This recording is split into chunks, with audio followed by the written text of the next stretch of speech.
She was a low-key indie musician, while he was just a college student who worked late and caught the last train home every night. Though they were complete strangers, they crossed paths almost every day. But the young man never imagined that the singer he was obsessed with had been right in front of him all along. College student Lee Rae-eun worked late every night and had to catch the last train home, which was why he kept seeing the same girl carrying a guitar.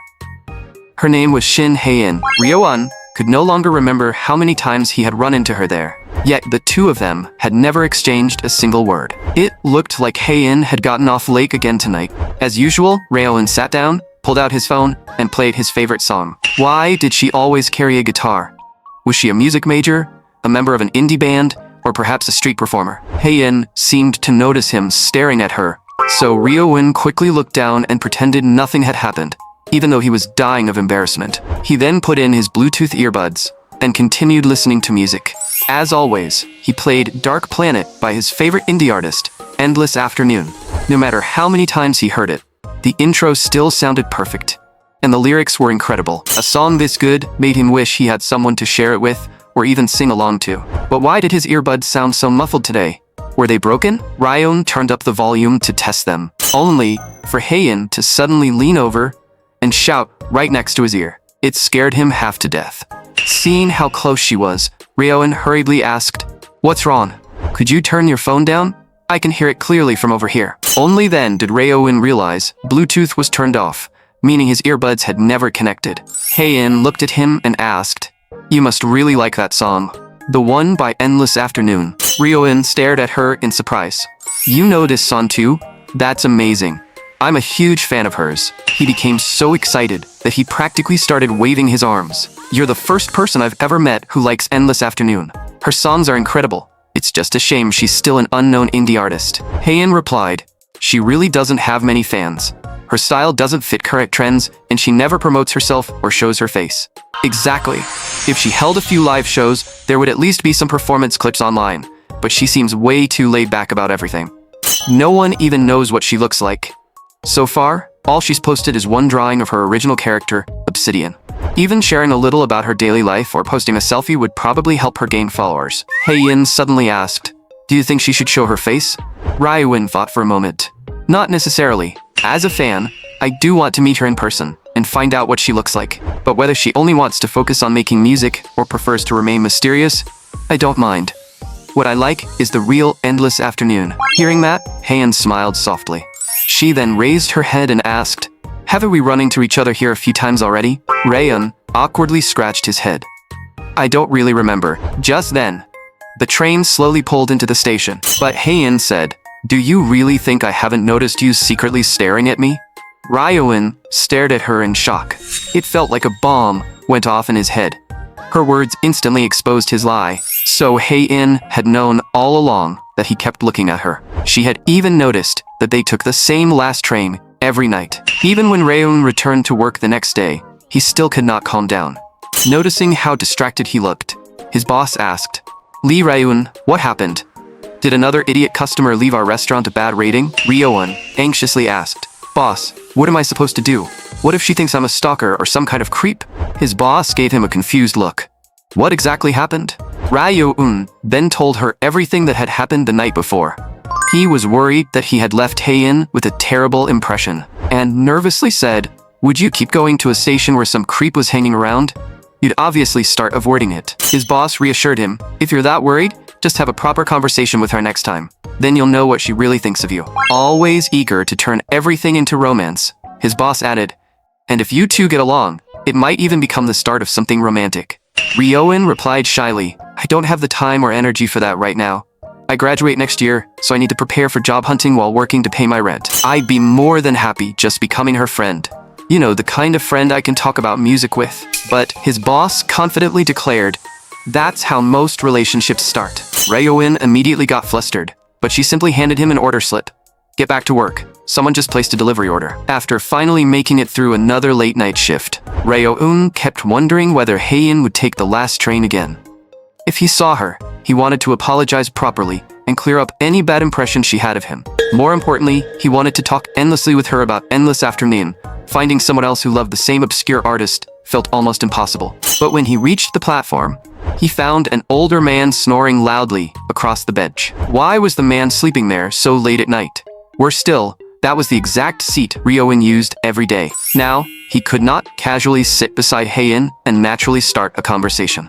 He decided it would be better to focus on studying tonight. Walking up and forcing a conversation would feel strange, and he did not want to create another unnecessary misunderstanding. Just then, Hae-in's voice came from behind him. "Are you planning to stand there all night?" Was she talking to him? Ryo-in turned around in surprise. Hae-in continued, "The train won't be here for a while. Are you really going to wait standing up?" She lightly patted the bench. "There's an empty seat right beside me. Come sit down. We can wait for the last train together." Ryo-in looked at the seat beside her and hesitated for a moment. He was only going to sit there for a little while, so it should be fine. As soon as he sat down, Hae-in asked, "You're going home late again today. What kind of work do you do? And why are you always taking the subway at this hour?" Ryo-in replied, "I work the evening shift at a cafe. My boss usually lets me leave early, but when things get busy, I still end up working late." Hae-in nodded. "So you have a part-time job. Are you still in school too? Balancing work and school must be exhausting." Ryo-in asked, "Do you get home this late because of work too?" With a completely straight face, Hae-in said, "I spend my nights playing with a bunch of older men who have some very unusual tastes." Ryo-in instantly froze. She added that their interests were extremely hardcore and unique, and she could not leave until she had finished serving every customer. What exactly were these unusual tastes? Had she entered some dark world he knew nothing about? Seeing the shock on Ryo-in's face, Hae-in finally burst out laughing. She stretched and explained, "I'm talking about a music studio with rehearsal rooms and recording booths.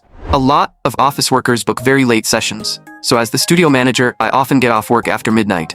Sometimes I even have to stay up all night." After standing there in stunned silence, Ryo-in broke into a cold sweat. "Oh, so that's what you meant." Hae-in suddenly glanced at him. "You weren't imagining anything weird just now, were you?" Ryo-in hurriedly waved his hands and tried to explain, but the more flustered he became, the worse his explanation sounded. Hae-in changed the subject. "You're busy with both work and school, so you probably don't have much time to search for new music. How did you discover an obscure artist like Endless Afternoon?" Ryo-in recalled, "One time I caught a really bad cold and was lying alone in my apartment. Maybe the room was too quiet, because I suddenly felt incredibly lonely, so I played some random music just to fill the silence. That was when I happened to discover Dark Planet by Endless Afternoon. The melody caught my attention the first time I heard it. But the more I listened, the more beautiful the entire song became, especially the line, 'It's okay to let things unfold on their own.'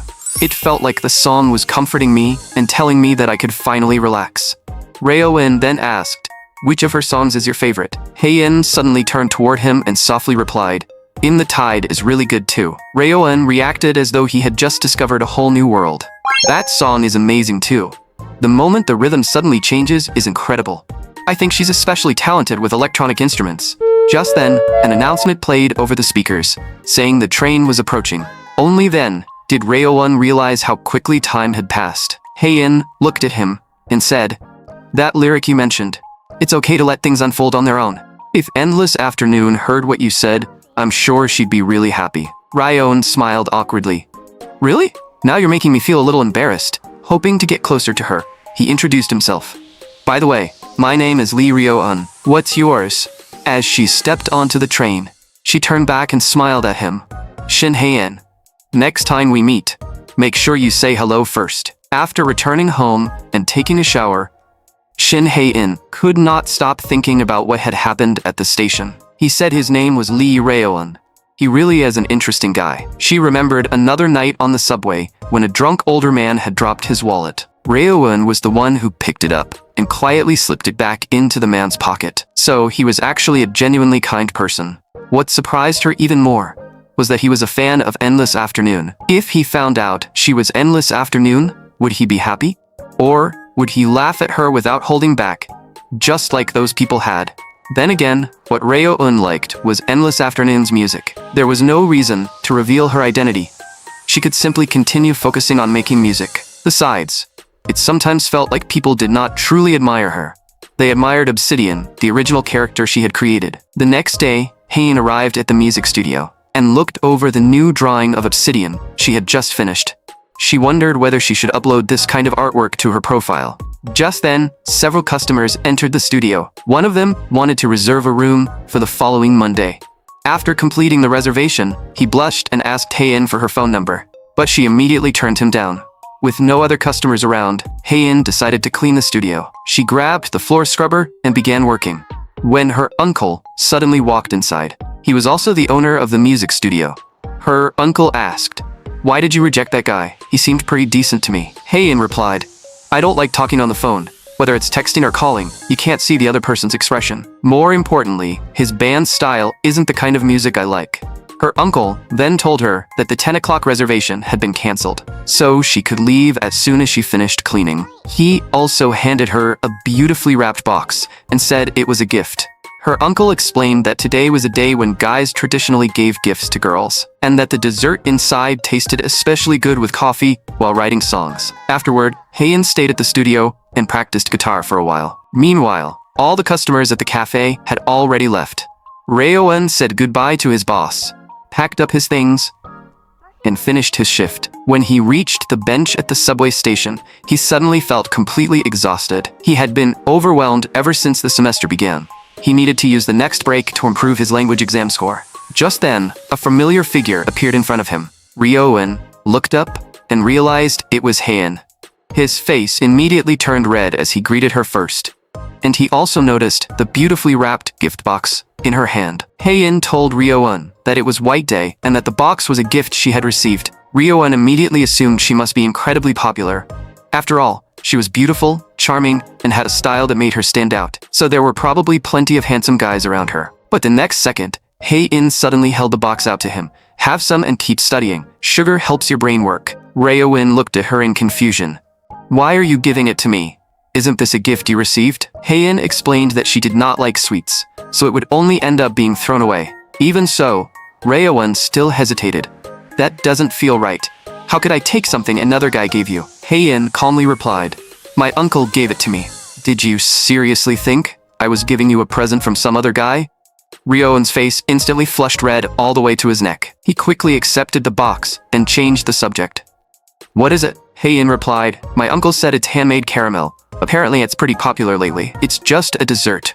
You can eat some whenever studying wears you out." It was Ryo-eun's first time seeing handmade caramel, so he said, "You should take a few too. Your uncle gave them to you, so you should at least find out what they taste like." Hae-in thought for a moment. "You're right. If I don't tell him how they tasted tomorrow, he'll probably be upset. Then just give me one." As soon as she finished speaking, she turned toward Ryo-eun and opened her mouth. Her sudden action made him panic. "You want me to feed you?" Hae-in explained. "I got oil on my hands while working on my guitar, so I don't want to touch it." She even stuck out her tongue, signaling for him to place the caramel on it. With no other choice, Ryo-eun unwrapped one and held it out to her. Hae-in leaned forward and bit the caramel from his hand. But the next second, she suddenly cried out, nearly scaring the life out of Ryo-eun. Then she playfully said, "This thing is so sweet, it's ridiculous."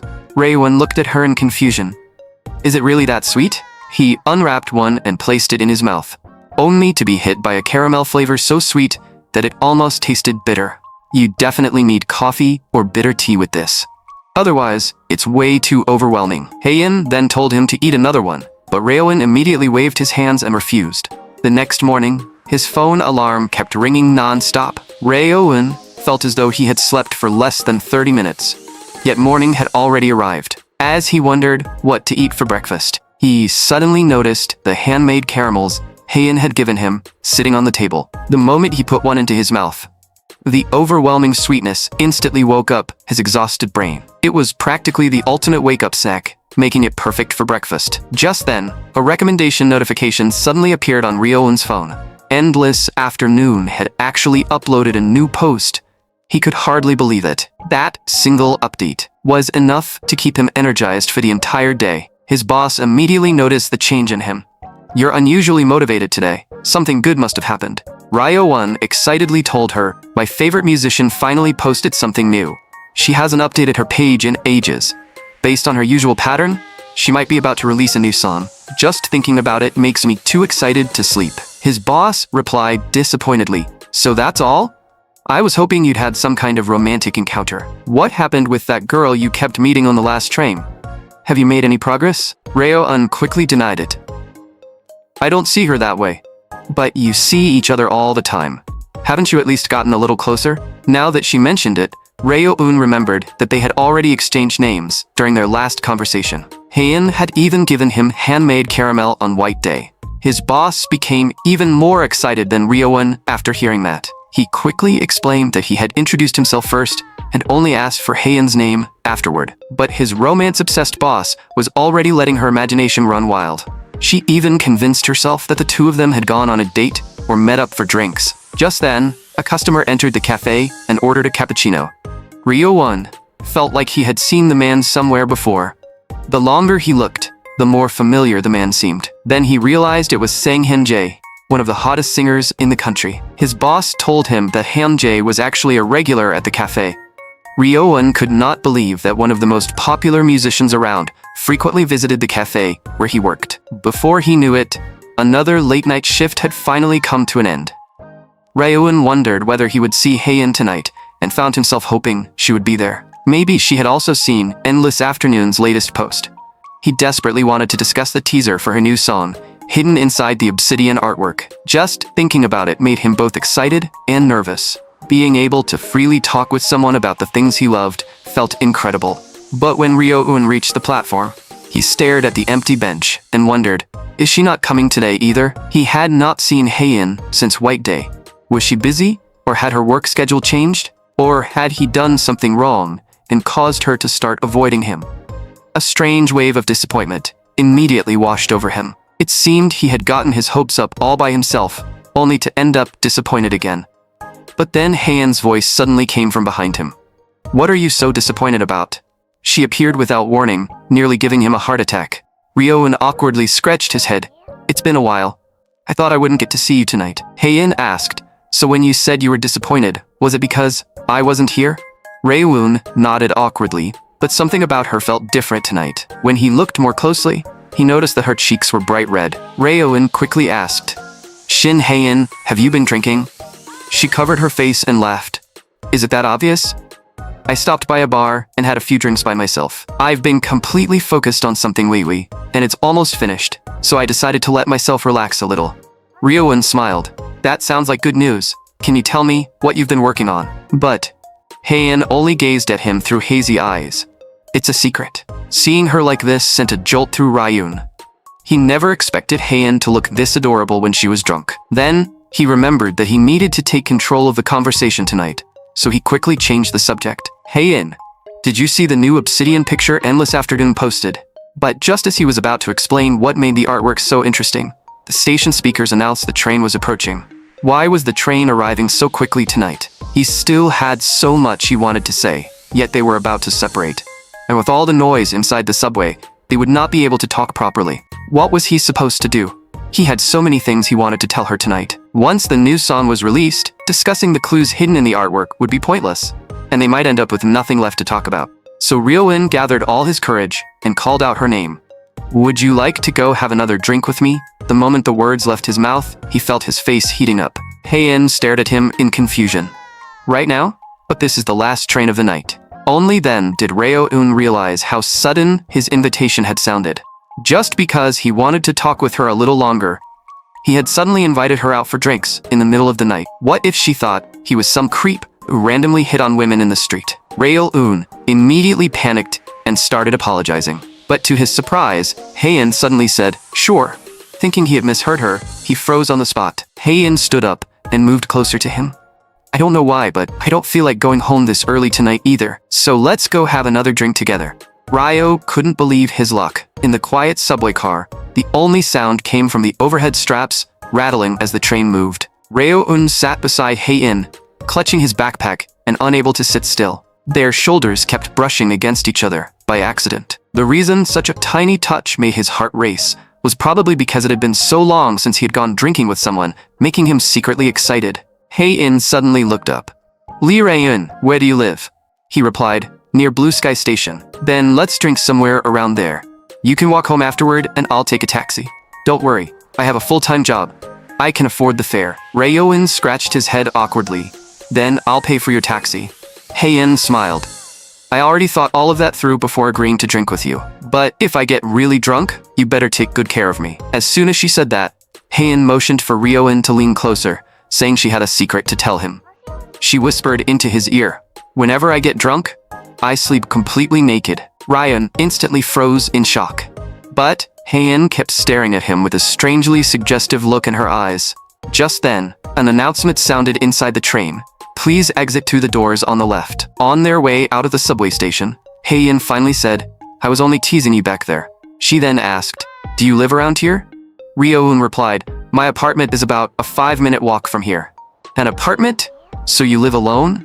Ryo-un said, "There's a pretty good draft beer pub nearby. I'll take you there." Hae-in smiled and teased him, "I'm only following you because I trust you completely." But when they arrived at the pub, Ryo-un suddenly stopped in his tracks. The place had already shut down.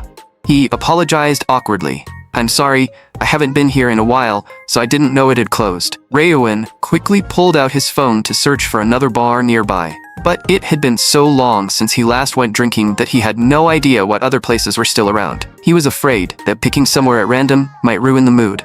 Even if they were only having a casual drink, he did not want to mess up the night. Yet his phone connection chose that exact moment to become painfully slow. Hae-in watched the flustered Ryo-in with a puzzled expression. Then she said, "I actually have a good idea. It's already this late, so most places are probably closed. That only leaves one place we can go." She gave a sly smile. "You know where I mean, don't you?" Ryo-in's heart skipped a beat. She can't possibly mean my place, right? With his nerves running wild, he brought Hae-in back to his apartment. On the way, they stopped at a convenience store to buy some snacks to go with their drinks. After stepping inside, Hae-in looked around. "Your place is surprisingly clean." Ryo-un silently thanked himself for randomly cleaning the apartment the previous week. Otherwise, she would have seen the pigsty he normally lived in. Hae-in suddenly turned around and asked, "Do you have a girlfriend?" Ryo-un looked confused. "Why are you asking that?" Looking tired, Hae-in sat down beside the couch. "I don't want anyone thinking I'm some crazy woman who barged into a man's apartment when he already has a girlfriend.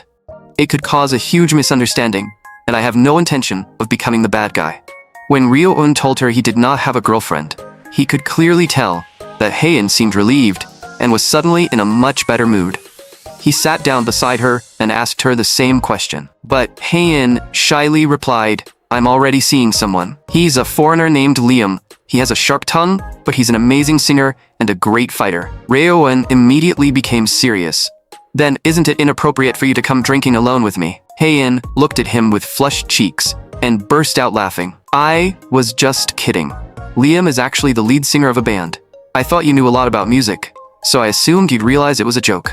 Ryo-un replied helplessly, "How was I supposed to know that? But seriously, you scared me. For a moment, I thought I had unknowingly hurt someone." Hae-in let out a helpless sigh. Then she raised the can in her hand. "Come on, let's have a toast. Because no one is going to get hurt tonight." But Ryo-un still could not believe that she truly did not have a boyfriend. Hae-in replied helplessly, "I really don't. Why is that so hard for you to believe?" And so, the two of them drank together while talking about their shared love of music. Ryo-un showed her the new obsidian artwork posted by Endless Afternoon and excitedly said, "This has to be a teaser for her next song. Look, 4 objects are falling off obsidian.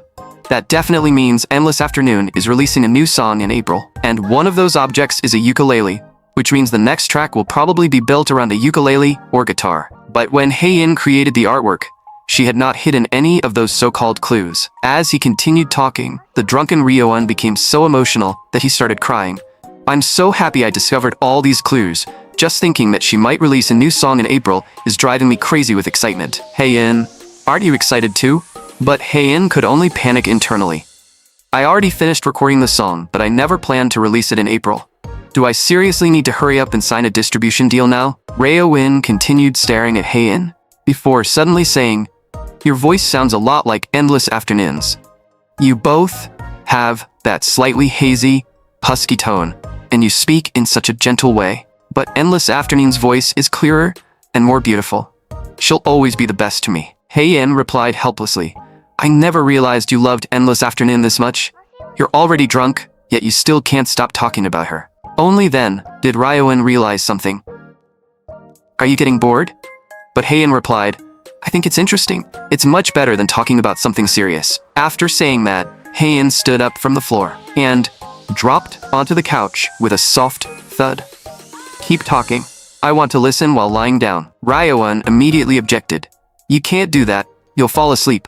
I'm not some late-night radio host. But the next second, Haein suddenly shifted into another position and lay across the couch. I'll listen like this. If I fall asleep, I'll just take a nap before leaving. Ryoun stared at her in disbelief. How was anyone supposed to stay calm in a situation like this?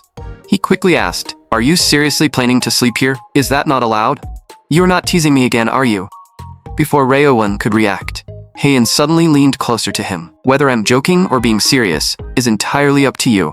After all, it's your place. You get to decide. As Ryoun stared at the beautiful face right in front of him, his mind filled with memories of their time together at the subway station.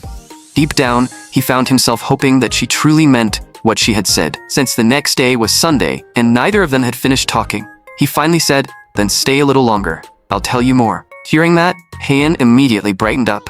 But the next second, she suddenly sat up and unbuttoned her pants, causing Ryoun to spit out his beer. He hurriedly stopped her. What are you doing? Why are you suddenly taking off your pants? Haein innocently explained. The beer made my stomach feel bloated, so I just undid the button. It feels more comfortable this way. Ryoun immediately became embarrassed. Oh, so that's all. Should I get you something looser to change into? I have some clean sweats here. They might be a little big on you, but they should be much more comfortable. Just as Ryoun stood up to get her some clothes, Haein told him they had run out of beer and that the can in her hand was the last one. Ryoun asked, Do you still want more? I can go out and buy some. He never expected the quiet and reserved Haein to be such a heavy drinker. You can change while I run down to the convenience store. I'll be right back. Do you need anything else? Maybe a toothbrush or some other toiletries? Haein replied, No, I already have almost everything I need in my bag. But could you pick up one thing for me? I checked the date and my period should be starting soon, but I forgot to bring any pads. Ryoun never imagined she would ask a grown man like him to buy something like that. After reaching the convenience store, he grabbed the beer first and then headed to the personal care aisle. Haein had to mean sanitary pads, right? But as he stared at the countless different products on the shelves, he had no idea what the differences were, and he was far too embarrassed to call her and ask. Just then, Ryoun noticed a red box of condoms on the bottom shelf. An absurd thought immediately entered his mind. There's no way Haein meant this, right? The next second, he slapped himself across the face. What was he even thinking? He had clearly lost his mind. Still, it would be a lie to say that absolutely nothing had crossed his mind. After all, Haein was an incredibly attractive woman. That was exactly why he refused to let one reckless impulse ruin everything between them. He did not want to repeat what had happened before, when he only focused on confessing his feelings and ended up being abandoned. Right now, simply seeing Haein whenever he caught the last train was already enough to make him happy. But what was he supposed to do if she was the one who approached him first? Then he would not exactly have a reason to reject her. The thought alone made Ryoun's entire face turn bright red. Even imagining something like that felt unbelievable. Before long, Ryoun finished shopping and returned home. But when he entered the apartment and called Haein's name, there was no response. She had already changed clothes and fallen asleep on his bed. Her breathing was so soft that he could barely hear it. Ryoun suddenly remembered that she had been completely focused on finishing something lately. It seemed that the moment she finally relaxed, all her exhaustion had caught up with her. But leaving her asleep like that was not a good idea. She could easily catch a cold. So Ryoun leaned close to her ear and whispered, Wake up for a second. Let me tuck you in. You'll get sick if you sleep like this. But Haein suddenly wrapped her arms around his neck. With her face only inches away, even their breathing began to feel unbearably hot. Fortunately, Ryoun was still sober enough to think clearly. He quickly called her name and asked what she was doing. As he struggled to sit back up, Haein gazed at him through drunken eyes and whispered, You're really handsome. You're exactly my type. It's almost like you were made to match everything I like. Ryoun's ears instantly burned, and he could hear his own heart pounding. But the very next second, Haein turned her head and fell asleep. What just happened? Had she been talking in her sleep? Seeing how peacefully she was sleeping, Ryoun quickly covered her with the blanket. When he remembered how close he had come to falling on top of her, and how he had nearly lost himself in the touch of her slender fingers and the warmth of her breath, he was relieved he still had some sense left. But after lying down on the couch, the restless Ryo-in could not fall asleep. If Hae-in had kept holding him like that, he probably would not have been able to push her away. He knew these feelings might never lead anywhere, but his heart refused to stop racing whenever he thought about her. It felt like he had only just fallen asleep when morning arrived. Ryo-un groggily sat up on the couch and immediately felt a sharp pain in his neck. If he had known this would happen, he would have slept on the floor instead. Just then, he noticed that the bed was empty. Had she gone to the bathroom? Then, Ryo-un noticed a sticky note lying on the floor. Hae-in had already gone home, and before leaving, she had even put the clothes she borrowed into the washing machine. She had also neatly organized the beer cans he had carelessly left scattered around the night before. But then, Ryo-un spotted a familiar red box nearby, and initially assumed it was leftover trash. The moment he took a closer look, he froze. Why is this in my apartment? How did it even get here? He clearly remembered that he had never intended to buy condoms the night before. He could still remember standing in front of the shelf at the convenience store, telling himself that he had only invited Hae-in over because he wanted to talk, and that she did not seem like the kind of woman who would casually sleep with someone. But somehow, when he checked out, he had absent-mindedly tossed the box of condoms in with everything else. What was he supposed to do now? Hae-in had definitely seen it. She would think Ryo-un was a pervert who had been planning something from the beginning. She might even believe that his invitation to drink had been made with ulterior motives. After finishing work that evening, Ryo-un returned to the subway station. His emotions were a complete mess. He wanted to see Hae-in, yet he was terrified of facing her. When he saw her sitting on the bench, he deliberately cleared his throat twice. Hae-in looked up from her phone and glanced at him. "You're here, Lee Ryo-un."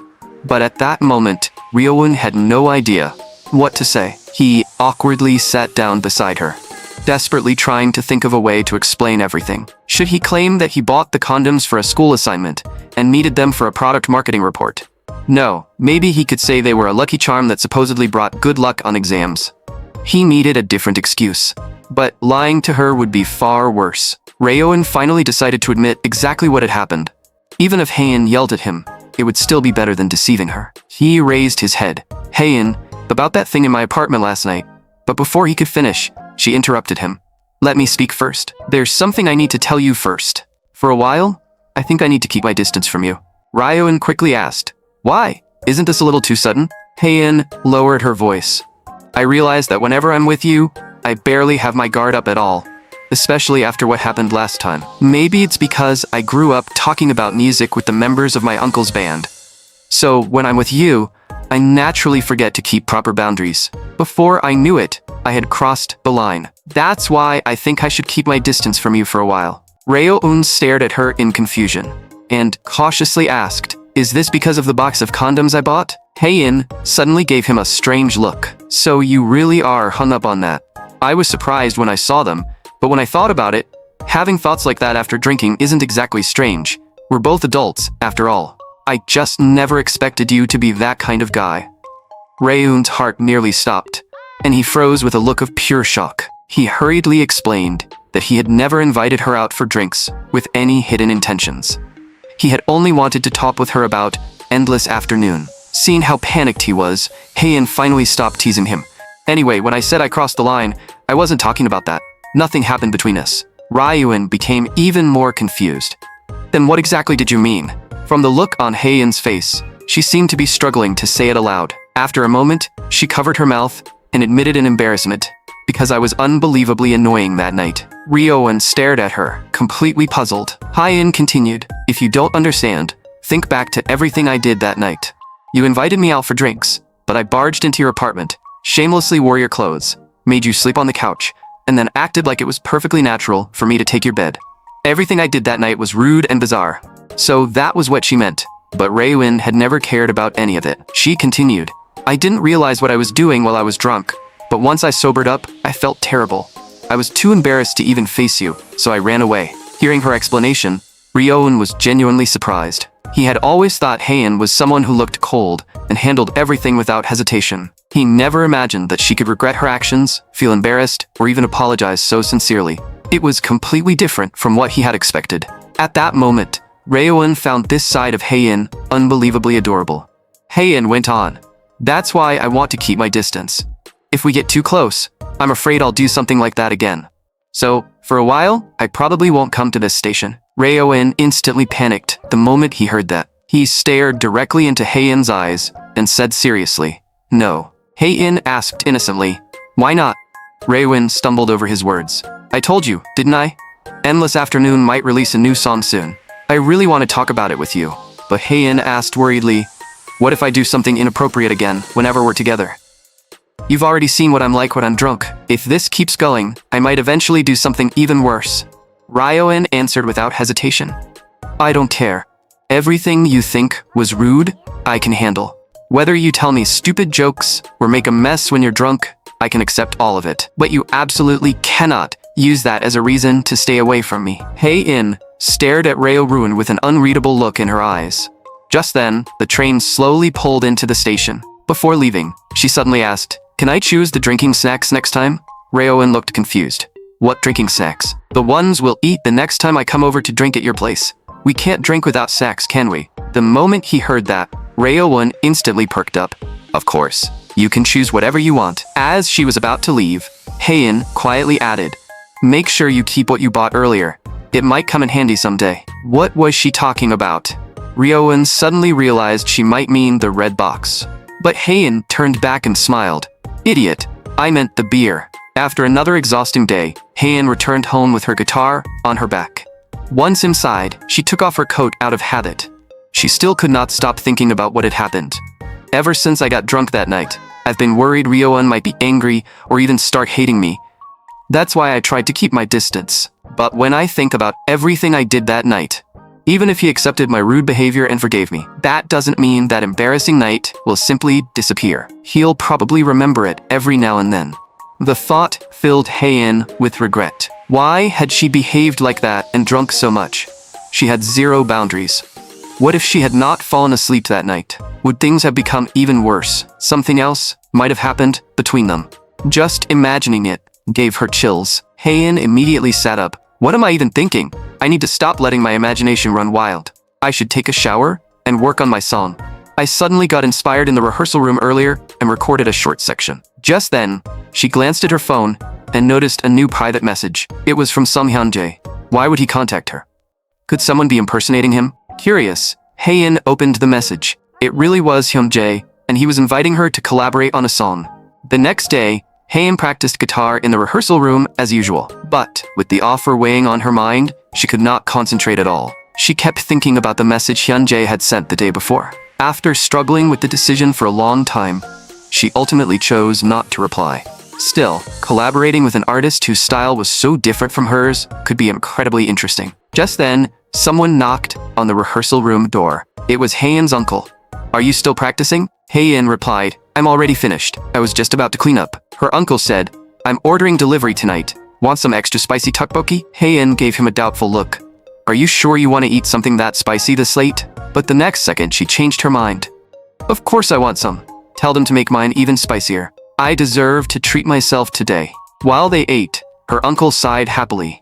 "Tteokbokki really is the perfect food when you're stressed. This is incredible. You should eat more before all the rice cakes stick together."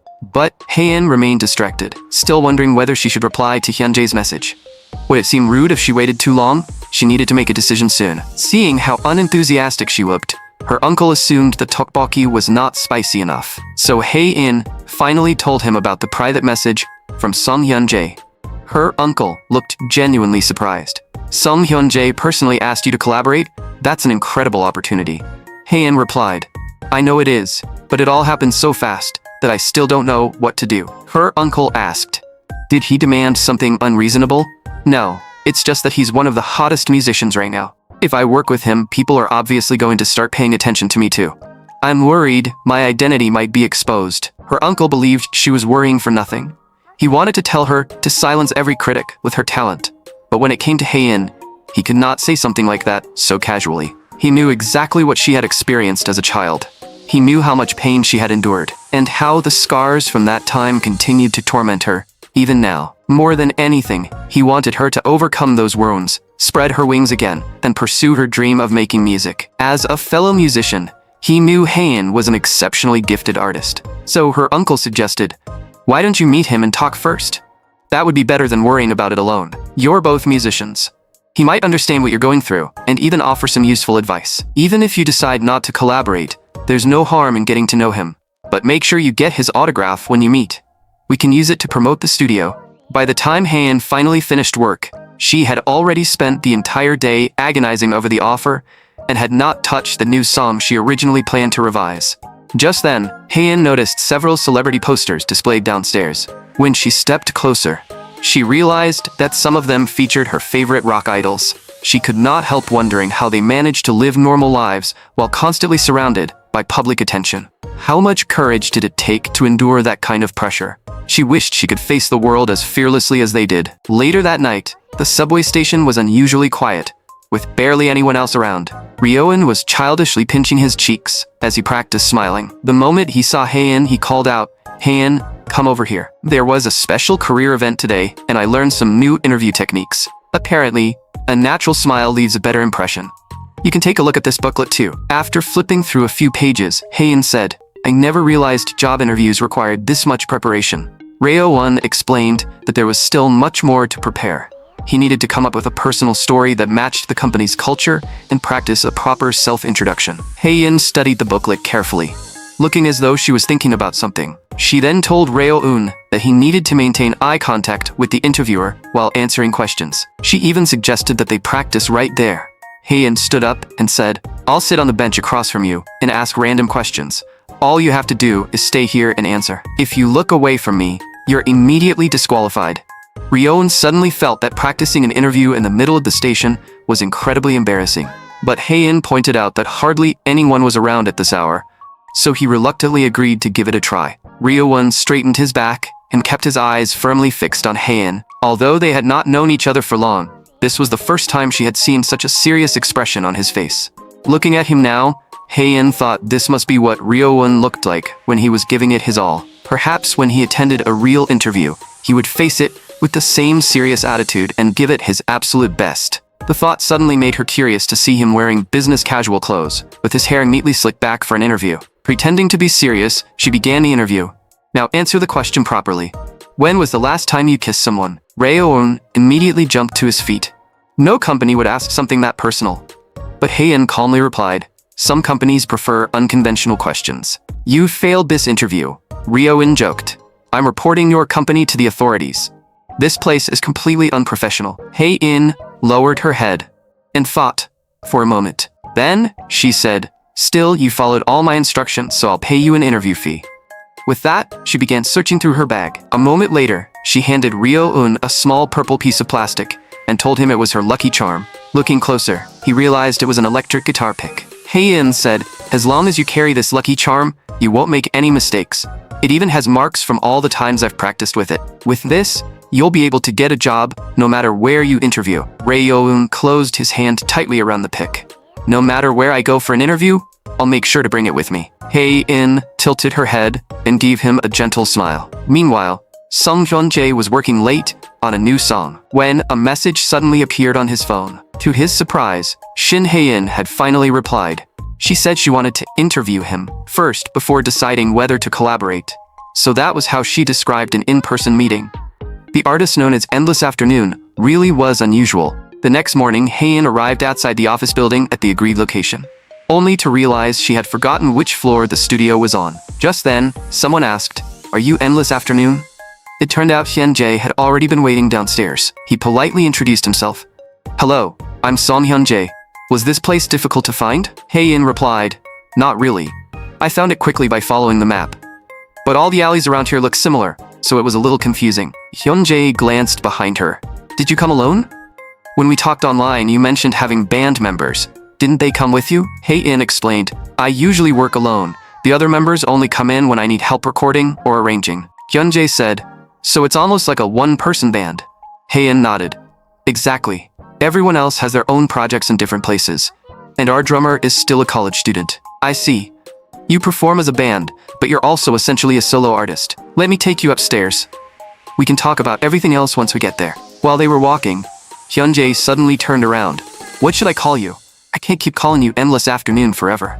Haein replied, "My real name is Shin Haein. You can call me whatever you're comfortable with."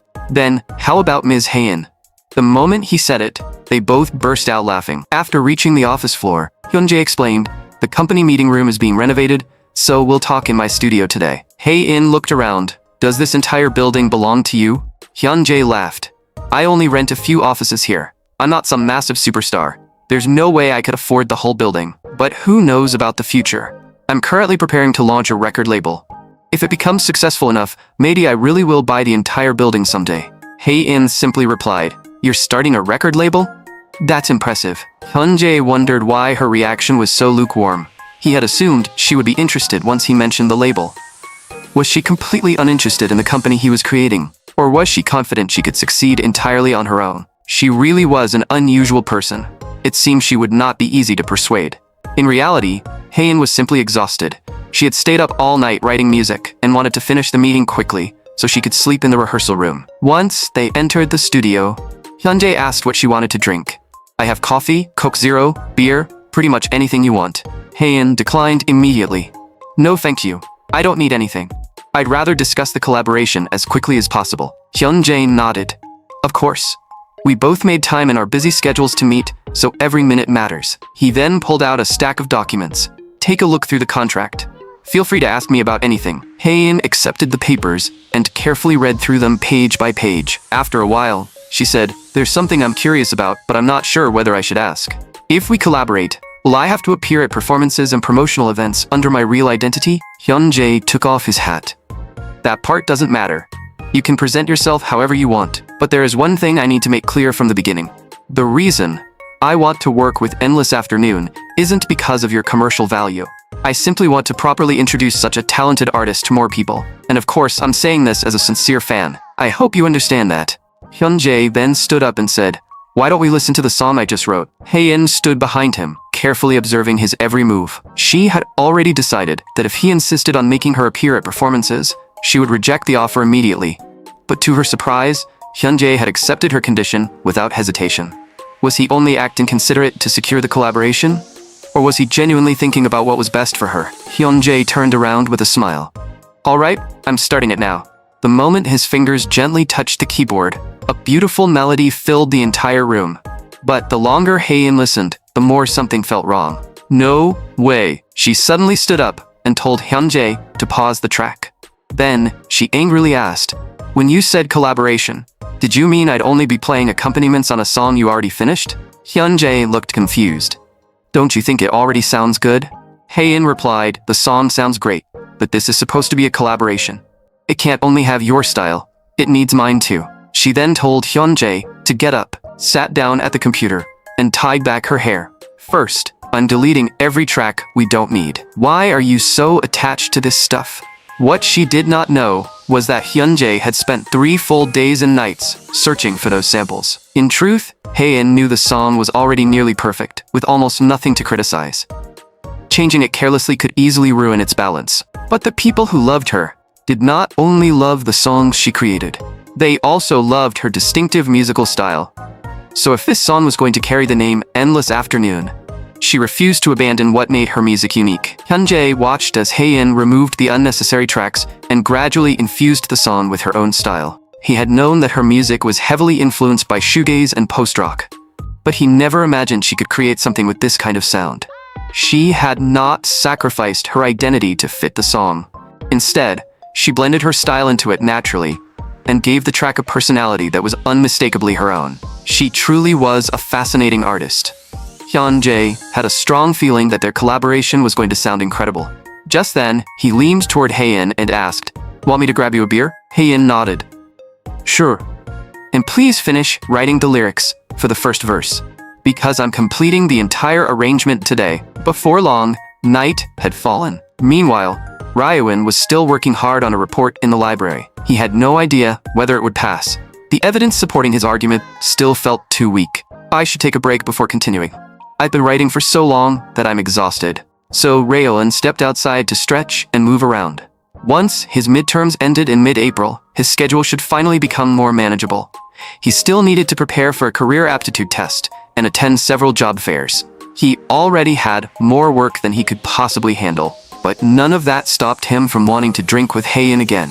The only problem was finding a night when both of them were free. Just then, a notification suddenly appeared on his phone. Ryo-eun pulled it from his pocket in confusion.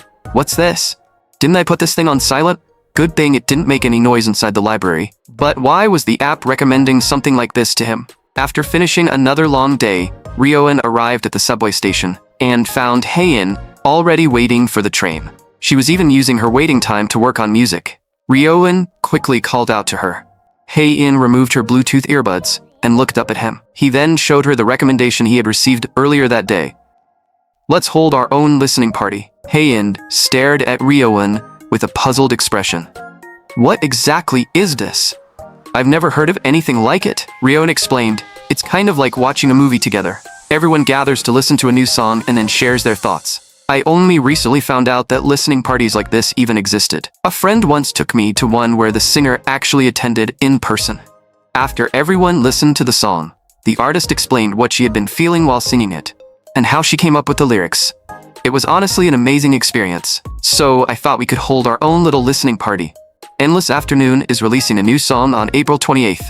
Come over to my place and we can listen to it together. But Hae-in asked, what's the point if Endless Afternoon won't be there? The whole reason those events are special is because the artist explains the story behind the song. Ryo-eun realized she had a point, but quickly added, we can still have fun together.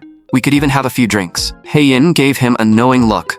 So after all that, what you're really looking forward to is drinking with me again. Did she seriously think he was that obsessed with alcohol? Ryo-eun protested. That's not it. What I'm really excited about is Endless Afternoon's new song. Of course, he did need some kind of excuse to invite Hae-in over, and Hae-in could clearly see exactly what was going through his mind. She said, let me check whether I'm free that day. With that, she opened the calendar on her phone. Unfortunately, she was already scheduled to record the collaboration track that night. The 28th might not work. I'll probably be recording at the studio until very late. The disappointment on Ryo-eun's face was immediate. Then I guess it can't be helped. But the next second, Hae-in said, I'll see if I can rearrange things. There's still some time before the 28th. Ryo-eun quickly replied, don't worry about it. It was only a random idea I came up with on the spot. That was what he said.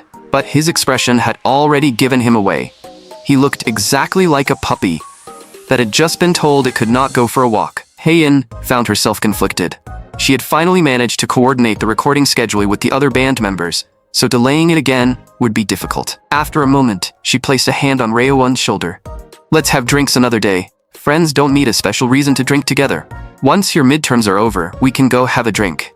Ryo-eun immediately brightened up. He never expected Hae-in to be the one who invited him this time. A few days later, after weeks of preparation, Ryo-eun finally reached the day of his midterm exams. Once he finished the final subject, he could finally breathe again. As long as he submitted his assignments the following week, he would be able to relax for a while. The exam covered so much material that it had completely exhausted him. Just then, one of his classmates came over and invited him to celebrate. Ryo-eun could only apologize. I have a part-time shift today, so I really can't go. His classmate insisted that everyone from the club would be there and told him to take the day off.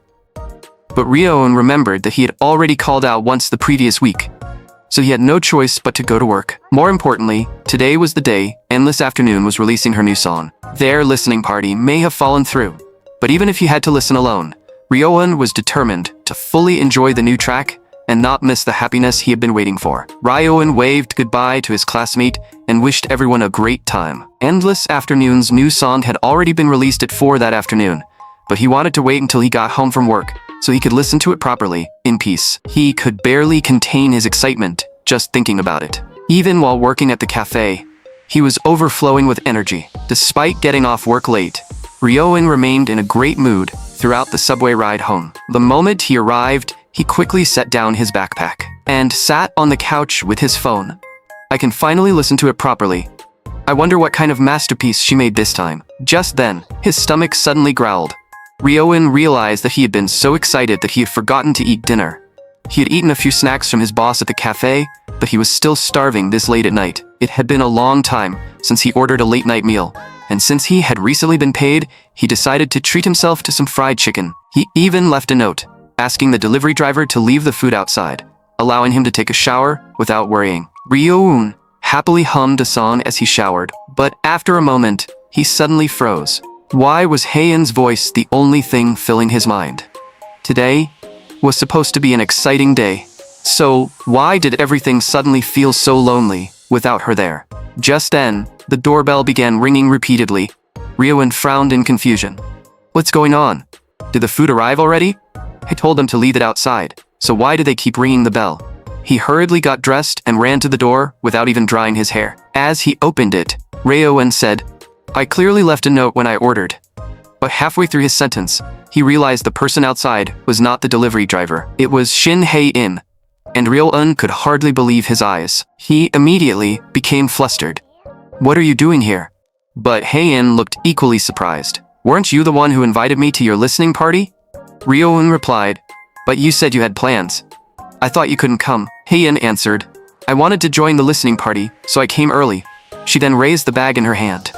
I even brought a bottle of good liquor. Ryo-eun stared at her in disbelief, before quickly taking the bag. Come inside. I only just got home too. Hae-in suddenly covered her mouth and laughed. Do you always dress like this when you're home alone? As she spoke, she pointed directly at Ryo-eun. He looked down and finally realized that he had rushed outside, wearing nothing but a pair of shorts. Mortified, Ryo-eun immediately ran back into his room to put on some proper clothes. Hae-in realized he must have been showering earlier. No wonder he had not opened the door despite all her ringing. Ryo-eun hurriedly pulled on a pair of pants, but his mind was still in complete chaos. Hae-in had shown up at his apartment without even warning him first. Worse still, the room was a mess and he had not even taken out the trash. What was he supposed to do? Just then, Hae-in walked over and asked whether she could borrow another set of clothes like last time. She wanted to shower before they started drinking, and she began taking off her coat as soon as she said it. Ryo-eun instantly froze. But Hae-in casually walked into the bathroom, as if she had been there a million times, and turned on the shower. From outside, Ryo-eun could clearly hear her quietly humming while she washed. He did not waste any time either, and immediately began cleaning the apartment in a panic. He could not believe she still remembered his address. She had left without saying a word last time, yet somehow remembered the route perfectly. Would she start doing this in the future too? Showing up at his apartment without any warning? If so, he would have to clean at least a little every day. He absolutely could not let the place start smelling weird. Just then, Ryo-eun heard Hae-in calling him from inside the bathroom. She reached one hand through the gap in the door and asked him to pass her a towel. Ryo-eun only dared to glance over for a second, before quickly turning away to find one. But where had he put the towels? And it had to be a clean one. He immediately began rushing around in a panic. After finally finding one, he quickly handed it to her. Then he wondered why he was acting so nervous. He had only passed her a towel. He hurriedly pulled out his phone to distract himself, forcing his mind to calm down. A short while later, Hae-in stepped out of the bathroom wearing an extremely oversized shirt. But it was so large that whenever she moved, it looked as though it might slip straight off her shoulders. With no other choice, Ryo-eun brought out the sweats she had worn last time. It was still too big, but at least it would stay in place once she zipped it up. After changing, Hae-in waved the long sleeves around. Your shoulders are seriously broad. This looks incredibly loose on me. Ryo-eun then asked, how did you finish so early today? I thought you said you had to stay late for a recording session. Hae-in smiled and explained that she had been in unusually good form that day. So, the recording had gone much faster than expected. During the session, she had told the staff, keep the take I just recorded, but I want to sing it one more time. Start the track from the chorus. Use the previous take for the verse. I'll record another one, so we have extra material for the mix. Even the band leader noticed how unusually fast she was recording.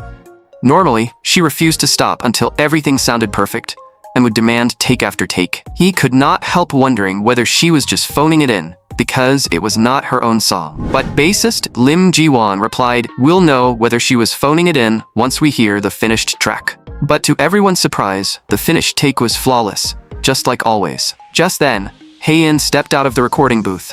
I'm done with my part. Is there anything else you want me to adjust? The other members all gave her a thumbs up, saying her performance had been perfect. Since they had finished early, someone suggested going out for a celebration. But Hae-in quickly declined. I already have plans tonight. Once the mixing is done, you can all head home together. We can celebrate another time. The drummer already left early anyway. Great work, everyone. I'm heading out first, so get home safely. The remaining members exchanged confused looks. They had been looking forward to celebratory drinks, especially since the new song had been released that day. Had Hae-in gotten a boyfriend? It turned out she had even skipped the celebration just so she could finish recording early. Hae-in explained to Ryo-eun that no one could predict exactly when a recording session would end, so studios usually booked plenty of extra time. Sometimes they simply finished ahead of schedule. Ryo-in said, "I see. Hearing about it like this makes the whole process sound amazing." Just then, Hae-in pulled a bottle of whiskey from her bag. "Before we listen to Endless Afternoon's new song, let's have a drink. You treated me last time, so this one's on me. Don't worry, it wasn't anything too expensive." With that, she raised her glass, and the two of them toasted the release of Endless Afternoon's new song. Maybe Ryan was too excited because he downed the entire glass of whiskey in one gulp. A burning sensation instantly rushed through his chest. Hae-in stared at him in shock. "Wait, you drank the whole thing at once?" Ryo-in asked, with a flushed face. "Was I not supposed to?" Hae-in was only worried that he would get drunk too quickly. But Ryo-in remembered drinking whiskey before, and he had never gotten drunk this easily. Hae-in checked the time on her phone. It should be time to start the listening party. Since it's already late, let's listen on our own phones. Endless Afternoon's new song was titled Blue Kite. They put on their earbuds and agreed to press play at the exact same time. The moment Ryo-in tapped the play button, the entire room fell silent. As Hae-in listened to her own song, she slowly became lost in thought. She had already heard it hundreds of times throughout the recording and mixing process. It would be a lie to say she had never grown tired of it, but listening quietly like this brought back all the struggles she had faced while creating it. Her heart was filled with countless broken fragments, and part of herself had been sealed inside this song. Very few people were willing to truly listen to music like this. There probably was no one else quite like Lee Ryo-in. She never expected him to listen to her songs with such sincerity. She only wished he could like her a little more too. But just then, tears suddenly welled up in Ryo-in's eyes, leaving Hae-in completely stunned. She instinctively reached out to wipe them away. But her sudden movement startled Ryo-in. He quickly explained, "The lyrics just hit me really hard. This song is incredible, especially the lines. Even if I force myself to fly high enough to meet your eyes, I still can't reveal how I feel. And today, I'm becoming a little more like you. It feels like the song was written about me. I couldn't stop myself from tearing up." Ryo-in then asked Hae-in what she thought of the song. Hae-in forced herself to answer calmly. "It's good. The guitar sounds beautiful, and the melody is nice too." But inside, her mind was in complete chaos, and she had no idea how to react. When she had first heard about the listening party, she had found the idea embarrassing and wanted nothing to do with it. But now, she wanted nothing more than to drink until she forgot everything. At that moment, Lee Ryo-in quietly stared at Shin Hae-in. His mind suddenly felt completely out of control. Was it because of the strong whiskey? Or had he simply become lost in the music? As he looked at Hae-in's flushed cheeks, he felt an overwhelming urge to pull her into his arms. Were these his genuine feelings, or merely a reaction created by the whiskey and the music? The next day, Hae-in returned to the music studio and threw herself back into creating. As she looked over the artwork she had just finished, she wondered whether she should upload a new post. But while she was deep in thought, a man suddenly appeared behind her and startled her. He gave her a puzzled look. "Why are you so surprised? After you left yesterday, Sung Hyun-jae asked me to check with you. He wants to know whether we should make a music video for the collaboration track. It could be styled like a virtual singer cover video. You wouldn't have to fully show your face. Editing and stage effects could handle most of the performance." Hae-in thought that things were becoming more complicated exactly as she had expected. From the beginning, she had wanted nothing to do with anything beyond producing the actual song. After thinking for a moment, she simply said she would consider it. Meanwhile, Ryo-in suddenly felt a dull ache in his arm while heading to his part-time job. Still, the previous day had been surprisingly eventful and fulfilling. When he arrived at the cafe, he changed into his uniform and prepared to take over the evening shift. But his coworker told him, "The boss can't come in today. She started feeling sick and left early. It looks like she suddenly came down with a really bad cold." She had been shivering since the start of her shift, and when she went to the hospital, they found out she had a high fever. Ryo-in immediately became worried and decided to call his boss once things calmed down. He told his coworker, "You should go home. Working alone until now must have been exhausting." But she smiled and said she planned to stay and help him through the evening shift. The cafe was unusually busy that night, and fortunately, she stayed to help. Otherwise, Ryo-in would never have managed everything alone. Even so, he could not stop worrying about his boss. During a quiet moment, Ryo-in called her and asked whether she was feeling any better. She was still lying in the hospital. The doctor said she had pushed herself too hard, and she was currently on an IV. She admitted that she had spent the previous night binge-watching a show while drinking heavily, only to end up making herself sick. Even from her hospital bed, she was still worried that Ryo-eun might be overwhelmed at the cafe. Ryo-eun glanced back at Won Shin-young, who was still working hard, and said, "Shin-young stayed after her afternoon shift to help me." His boss sounded shocked. "Then she's basically working 2 shifts in a row. That has to be exhausting." Ryo-eun lowered his voice and replied, "I told her the same thing, but she said she's currently taking a break from college and has nothing else to do during the day, so she doesn't mind." His boss replied, "That's still too much work. Don't worry, I'll make sure both of you receive proper overtime pay. Close the cafe early tonight. Once I finish a few more tests, I'll stop by the shop." After ending the call, Ryo-eun felt relieved. His boss still sounded energetic enough, so it seemed it wasn't anything serious. Just then, Won Shin-young turned around and asked, "How is the boss doing?" Ryo-eun replied, "She said you'll be paid properly for the overtime, but working this many hours is exhausting. Don't push yourself too hard. Still, we've been getting a lot of dine-in customers at night lately, and I probably can't handle everything alone." To his surprise, Shin-young raised her fist and declared, "I may look fragile, but I'm actually really strong. I've been tough ever since I was a kid." Fortunately, she was friendly and energetic, so working alone together never felt too awkward. Ryo-eun said, "I'll take out the trash and check around outside while I'm at it. Leave the garbage bins to me." But just as he was about to turn away, he noticed that Shin-young still seemed to have something to say. She asked, "The boss told me you're a senior in college, so you must be older than me, right?" "I'm 23. Ryo-eun awkwardly scratched his head. "Could you watch the counter for a while? I'll go handle the trash."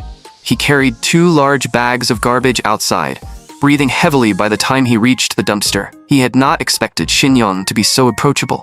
They had only worked together for 1 day, yet he felt something he could not quite explain. It reminded him of the past. Back then, he never knew how long a relationship would last or whether they would continue seeing each other. Even after growing closer, the other person somehow still felt unfamiliar. Were people constantly measuring and adjusting the distance between them, all for the sake of keeping a relationship alive? Just then, Shin-young suddenly shouted from inside the cafe, "We have a disaster." The delivery order had come in for 15 drinks and sandwiches, and she urgently called Ryo-eun back to help. An order for 15 sandwiches at this hour felt almost like an absolute nightmare. And to make matters worse, every single drink was different. With no other choice, the two of them immediately divided the work. Trouble truly came all at once. They were almost ready to close, yet an incredibly complicated order had appeared out of nowhere.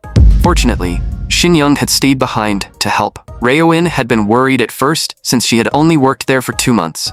But she handled everything efficiently. More importantly, she was responsible and incredibly reliable. Thanks to their teamwork, they finally completed the entire order. Once it was over, Ryo-eun felt completely exhausted, and the number of dine-in customers was still increasing. Even though her shift was finished, Shin-young offered to stay and help with the closing tasks. Ryo-eun joked, "The boss doesn't want to reimburse your taxi fare, so she told you to hurry home." But Shin-young explained that she lived just down the road and did not need a taxi. With that, she waved goodbye. Ryo-eun reminded her to be careful on the way home, then began cleaning up and preparing to close the cafe. But just then, Hae-in suddenly appeared in his thoughts for no apparent reason. They had spent so much time together, yet Ryo-eun still had no idea how old she was. When he arrived at the subway station, the first thing he did after seeing her was ask her age. Hae-in answered with a perfectly serious expression, 39. Ryo-eun instantly froze. "Are you messing with me again?" Hae-in laughed. "Of course, I can't believe you actually fell for it. Do I really look 39? Ryo-eun replied, "If you are, then your baby face is honestly unbelievable. But is your real age supposed to be some kind of secret?" Hae-in asked, "Why are you suddenly so curious about my age? Are you investigating me? Not knowing my age doesn't really change anything, does it?" Ryo-eun turned away. "You're right, it doesn't affect our conversations. I shouldn't have asked." Seeing his reaction, Hae-in wondered whether she had sounded too harsh. She had only meant to tease him a little, so she said, "I can tell you, but you have to promise me one thing first. From now on, call me Miss Hae-in. I actually like it when you call me that, even though it does sound a little awkward." Ryo-eun turned toward her and asked, "Miss Hae-in, may I ask how old you are? Are we the same age?" Hae-in lowered her head and quietly replied, 21. Ryo-eun froze. He could not believe he was actually 4 years older than her. It made no sense. Hae-in was already working full-time, and most people were at least 22 by the time they graduated from college. How could she only be 21? It turned out that Hae-in had never attended college. She had started working as soon as she became an adult. When she saw the disbelief on his face, she even offered to show him her ID. So when she had mentioned someone still being a college student before, she had been talking about the drummer, not herself. But how had someone so young become so skilled at making whiskey bombs? Had her uncle taught her that too? Just then, the train slowly pulled into the station. Hae-in suddenly placed an arm around Reo-won's shoulder. Anyway, we already made a deal. You're never allowed to change what you call me. Do you understand, older brother, Reo-won? Maybe because Hae-in had entered the workforce at such a young age, she spoke and acted with unusual maturity, and seemed far more experienced than most people her age. Reo-won had always assumed she was either his age or even older. He never imagined she was actually 4 years younger than him. That evening, the cafe was unusually crowded. His boss had returned to work even though she had not fully recovered, but before long, she was already exhausted. She even said she needed to get a massage before coming in the next day. Reo-won told her to rest more, but she insisted that the cafe was too busy for her to stay home.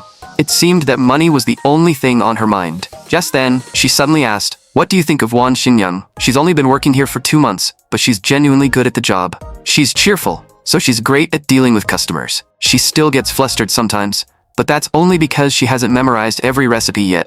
She's still new, so that can't be helped." Then, his boss added, "Still, I'm really glad you're here. Without you, I'd never be able to rest without worrying. You're the only person I trust enough to leave the cafe to." Reo-won looked confused. "Why are you suddenly telling me all this?" Instead of answering, she asked whether he was busy on his next day off. Reo-won told her he had nothing special planned.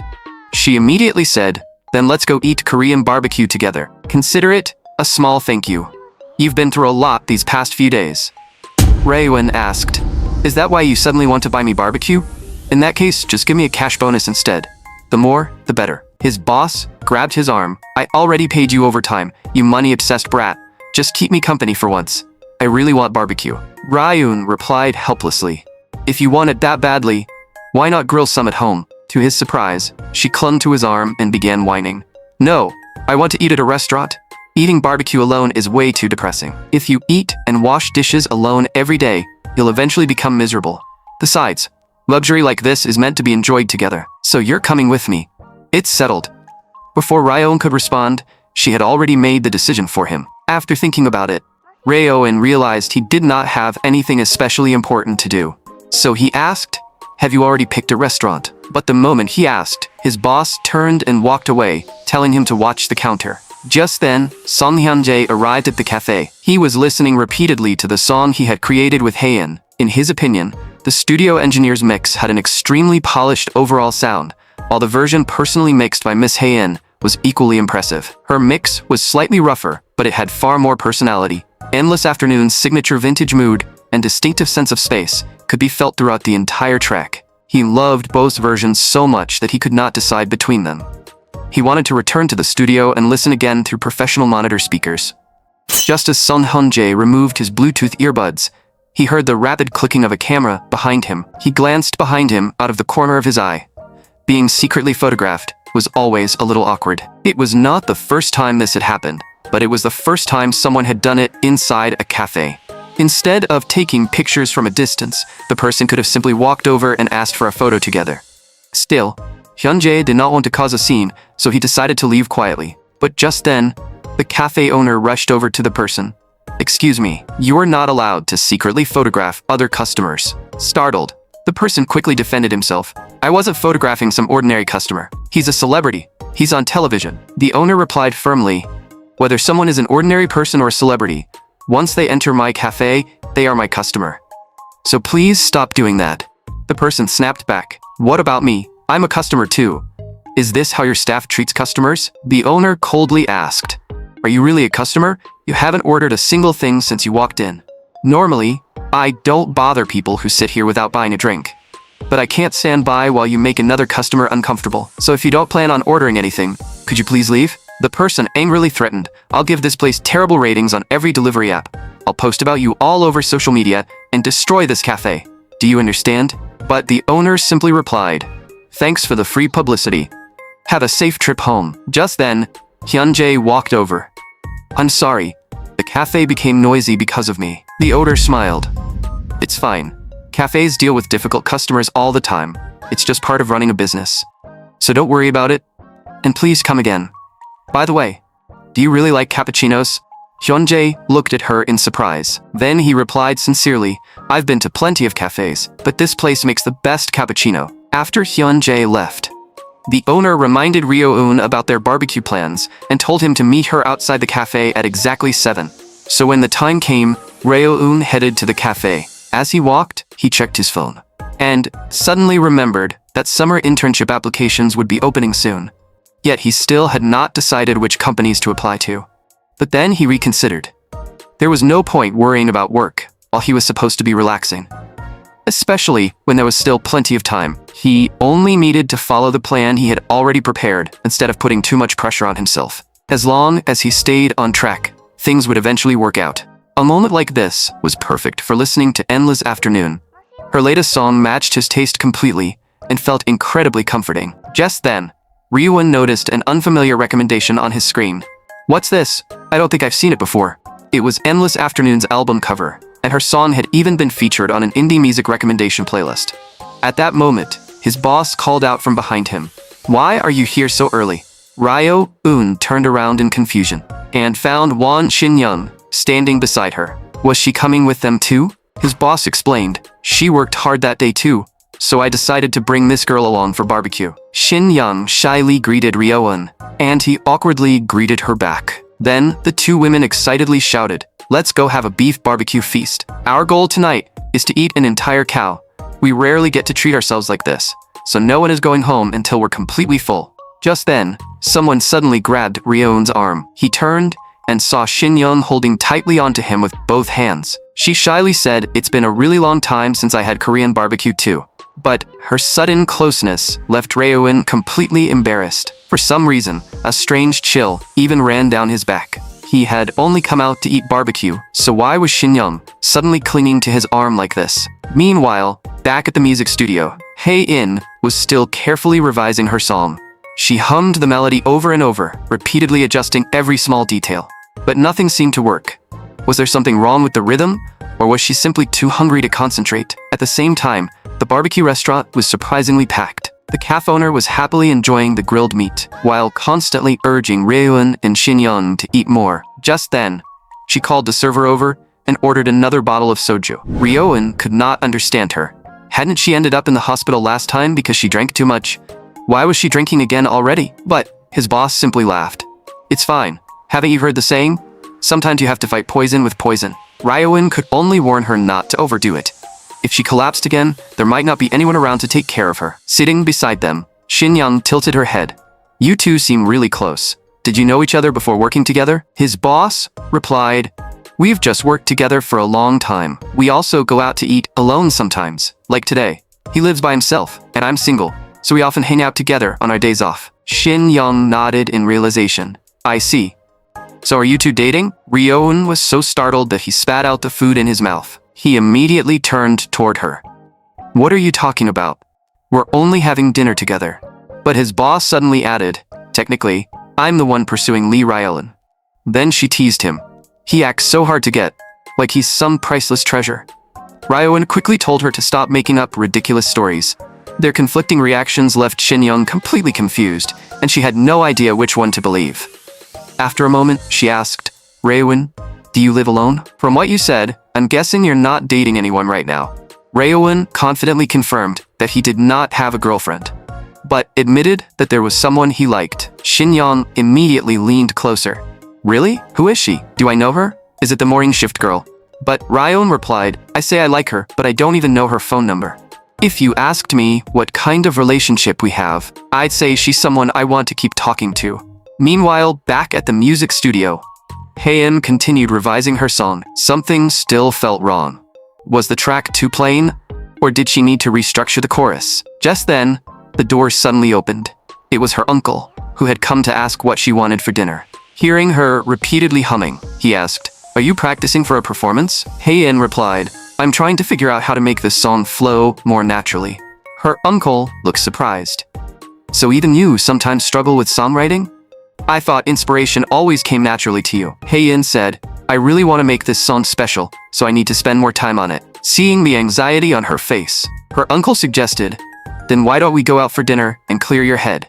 I'll ask someone else to watch the studio. Let's go out and experience a little ordinary life. You might find inspiration when you least expect it.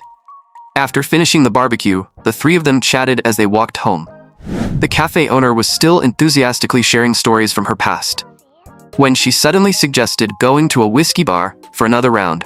But Raeowin had class the next morning, and since it was already late, he declined. Shinyoung also claimed she had eaten too much and did not want to go. That did nothing to weaken the owner's desire to keep drinking. She told them to get home safely before heading to the bar alone. Watching her leave, Raeowin worried that if she continued like this, she would eventually collapse again. Just then, Shinyoung stepped closer and linked her arm through Raeowin's again. So where are we going now? Her question left him completely speechless. Before he could answer, she said there was a draft beer pub nearby that she often visited and invited him to have another drink with her. Raewon asked in confusion, "Didn't you just say you were too full?" Shinyoung admitted, "I only made that excuse because you weren't going with the boss. I actually wanted to talk with you a little longer." Raewon refused. "But it's already late and we're both tired." Shinyoung suddenly asked, "Are you rushing off to meet the woman you like? You shouldn't take those feelings too seriously. You'll only end up getting hurt. For all you know, she might already have a boyfriend." Ryeon could not understand why Shinyoung was suddenly saying things like that. He quickly removed her arm from his and said, "Seriously, my feelings for her are genuine. When I fall for someone, I give them my whole heart. Even if I end up heartbroken and crying alone someday, I won't regret it." The moment he finished speaking, Shinyoung linked arms with him again. "I never knew you were such a sweet guy." Ryeon was completely helpless. Why did she keep clinging to his arm? People could easily misunderstand them. She was clearly drunk, but he had no intention of cleaning up the mess she might cause. Just then, Raeowin thought he spotted Shin Haein in the crowd. When he looked again, it really was her, and Haein seemed to notice him too. As they passed each other, Haein stared at Raeowin with a shocked expression, and he looked back at her with the exact same surprise. What was going on? Who was the man beside Haein, and why did he have an arm around her shoulder? Could he really be her boyfriend? Meanwhile, Haein was equally stunned when she saw Wan Shinyoung clinging intimately to Ryeon's arm. Even at work the next day, Ryeon could not stop wondering who the man from the previous night was, leaving him completely distracted. His boss suddenly shouted from behind him, "Is that customer's coffee ready yet?" Seeing how slowly he was moving, she snapped, "Are you making a drink or carving a sculpture, you master beverage artist?" Unable to watch him any longer, she told him to take out the trash and get some fresh air while he was outside. "And if you're still spacing out when you come back, I'm punching you. Got it?" To make matters worse, there was an unusually large amount of trash that day. Ryeon had no idea what was wrong with him. He could not focus on work, and he had not even managed to write a single line of his resume. It was all because of what he had seen the night before. Who was that man, and why had he placed his arm around Haein's shoulder so naturally? Could Ryeon's worst assumption actually be true? But Haein had clearly told him that she was not dating anyone. A sudden wave of anger surged through him, and he kicked over the garbage bag in front of him. The contents immediately spilled all over the ground. Why did he care so much? He was only creating unnecessary stress for himself. He had already promised himself that simply seeing Haein and talking with her occasionally would be enough. But without realizing it, he had begun to feel intensely possessive of her. Meanwhile, Haein was still working late at the music studio.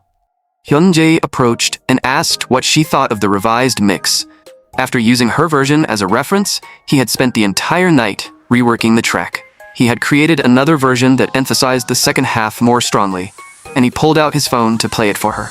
But Haein replied listlessly, "Do whatever you want with it." Hyunjae stared at her in confusion. What was wrong with her today? He said seriously, "You can't work like this.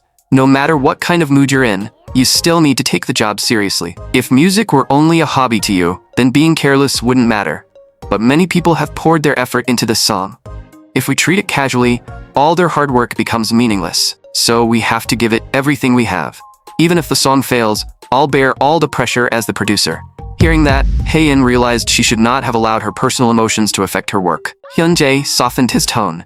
"Don't take it too personally. As the producer, I had to say those things. But I still want to ask what happened. You haven't seemed like yourself all day." Haein quietly replied, "Nothing special happened." But the very next second, her entire mood suddenly changed. She shot to her feet, as though all the emotions she had been suppressing had finally exploded. This is so frustrating. People's hearts are impossible to understand. Hyun-jae stared at her blankly. What are you talking about? Hae-in snapped. People always change. Someone can act like a sweet little puppy in front of you, then become a completely different person behind your back. I honestly believed he treated me well and would never lie to me. But in the end, I don't even have the right to question him. Hyun-jae replied, I don't know exactly what happened, but no matter who you're dealing with, you shouldn't let your emotions control you. A person's heart is like the stones beneath a river. You may be able to see them, but that doesn't mean you can see them clearly. I don't know what happened to you, and I'm not going to pry. But if I jump into a river believing it's deep, only to discover it's much shallower than I imagined, I'm the one who'll end up getting hurt. That's why you should only place a reasonable amount of trust in people. I prefer getting to know someone with low expectations, because expectations that are too high can distort who that person really is. Hae-in agreed with what Hyun-jae had said. No matter how much she expected from someone, they would never behave exactly the way she wanted. But she was still furious, and countless unspoken words churned inside her like boiling water. Worse still, she could not stop thinking about Ryeon's goofy face. The subway station was unusually quiet late that night. As usual, Lee Ryeon had not finished his shift until very late. The moment he saw Shin Hae-in, he quickly called out to her. But something about Hae-in seemed different. Instead of sitting on the bench like she usually did, she remained standing. Had she really gotten a boyfriend and decided she no longer wanted to talk to him? If that was true, Ryeon had no intention of continuing to bother her. Still, he wanted to ask her directly and clear up the question weighing on his mind, so he walked over to her. We need to talk. Hae-in stared at him in confusion, having no idea what was going on. Ryeon asked directly, do you have a boyfriend? Hae-in replied, didn't I already tell you? I don't. But I saw a man walking with his arm around your shoulders. Who was he? Hae-in thought for a moment. That was probably my uncle. Ryeon looked completely unconvinced. Come on, what kind of uncle looks that young? Are you lying because you think I'll actually believe you? To his surprise, Hae-in angrily shot back. What about you? Don't you have a girlfriend? I saw her clinging to your arm. Ryeon immediately remembered the night they went out for barbecue. She's just a younger coworker from the cafe. He never expected Hae-in to misunderstand and assume that he had been on a date with Won Shin-young. But no matter how much Ryeon explained, Hae-in refused to believe him. She even coldly said that continuing the conversation would only waste their time. Ryeon could not believe such a serious misunderstanding had formed between them. Just then, the station speakers announced the train was approaching. The most important thing now was finding a way to clear up the misunderstanding completely. Ryeon said firmly, I'll prove it to you. Meanwhile, cafe owner Oh Yoo-ju stopped by a convenience store to buy a can of beer so she would not get bored while watching a romance drama. But just as she was about to pay, she remembered that she had already drunk the night before and decided to skip it today. She had been drinking too much lately, and even her stomach was beginning to show it. Getting older really was depressing. Even with money, she could no longer eat and drink whatever she wanted without consequences. Just then, she heard someone shout from behind her, Boss. When she turned around, she saw Ryeon running toward her. He waved wildly as he approached. Yoo-ju asked in confusion, What are you doing here? Did you miss the last train? Ryeon replied, No, there's something I need to confirm with you. He then looked at Hae-in and introduced them. This is the owner of the cafe where I work. Hae-in politely nodded. It's nice to meet you. Yoo-ju introduced herself as well. I'm Oh Yoo-ju. As she looked at Hae-in standing beside Ryeon, she could not help wondering what was happening. Why had he suddenly brought a woman to meet her? Could this be the mysterious girl from the last train he had told her about? She was not quite the type Yoo-ju had imagined, but she was undeniably beautiful. Ryeon had clearly fallen for her. Just then, Ryeon stepped forward and asked, Boss, do you remember when we all went out to eat a few days ago? Yoo-ju replied, How could I forget? You, Shin-young, and I all went out for barbecue together. Ryeon said, I'm talking about the night we went out together. I need you to explain what kind of relationship Shin-young and I have. We're only co-workers. We just happened to eat together that night. Oh Yoo-ju immediately understood.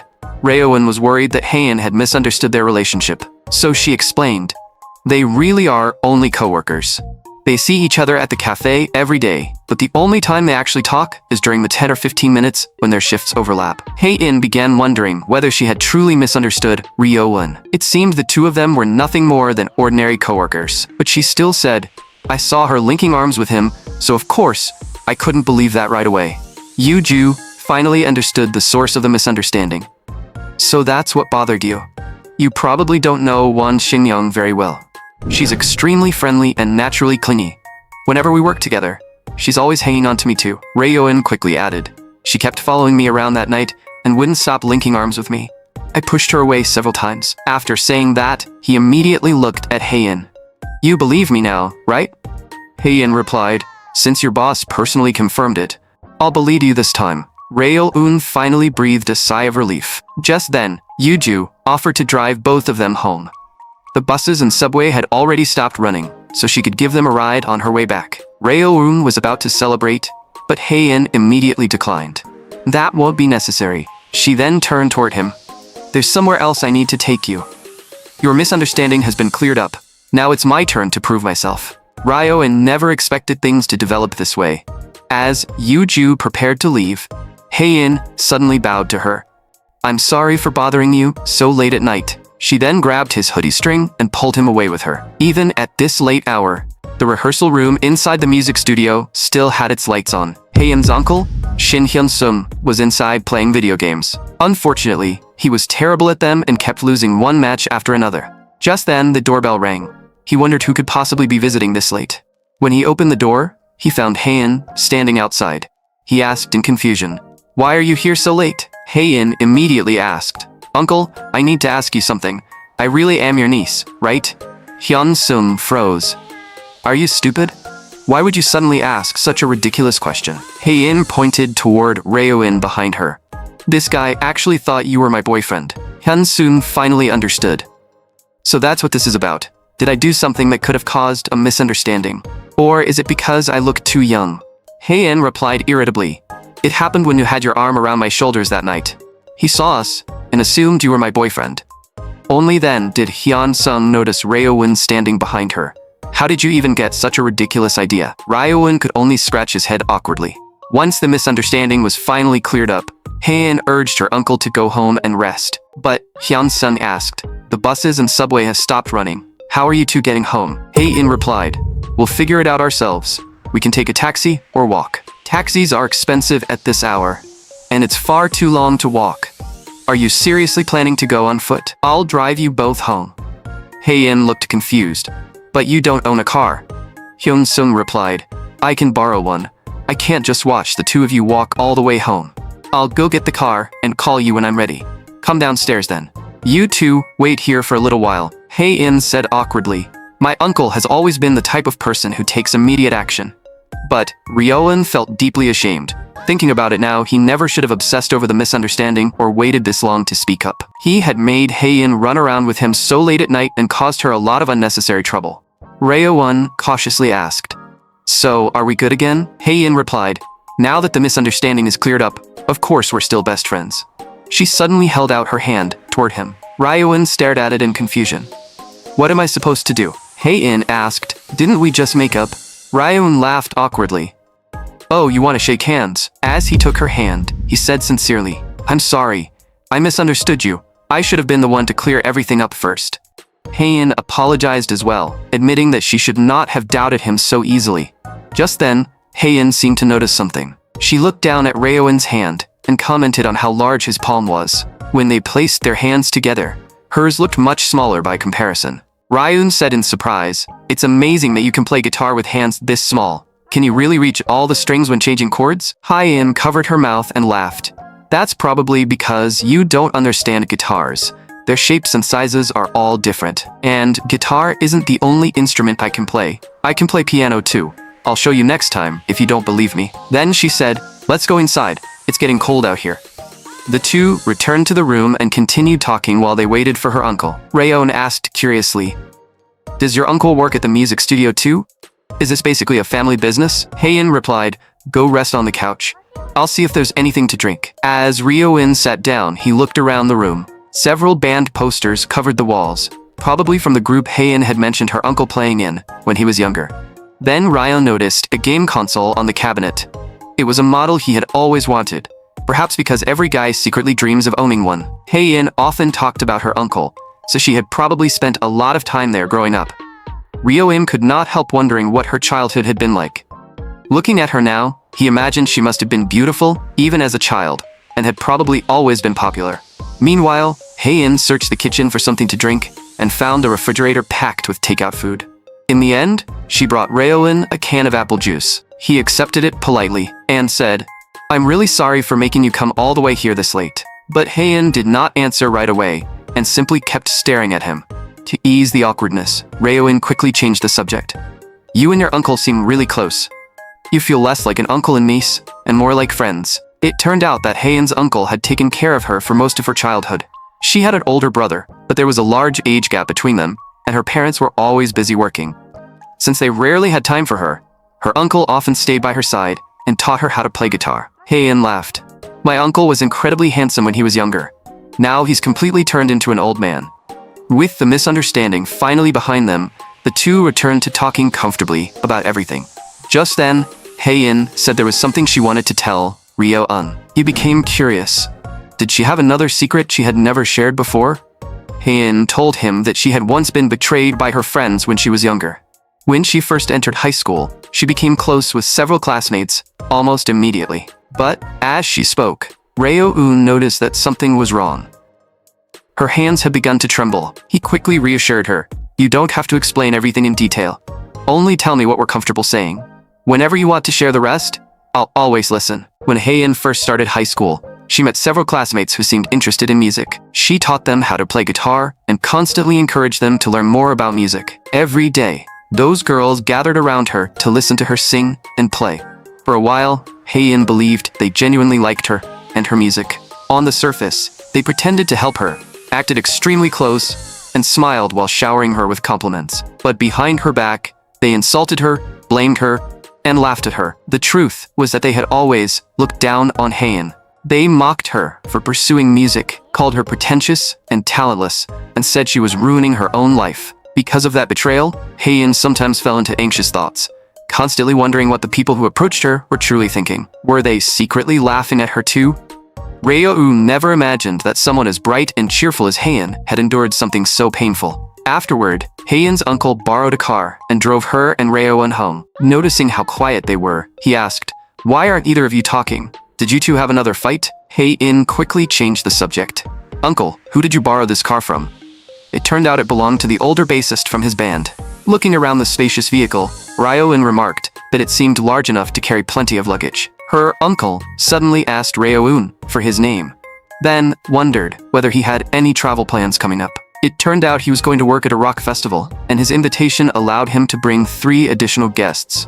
Ryo-un curiously asked Hae-in, "What is a rock festival like?"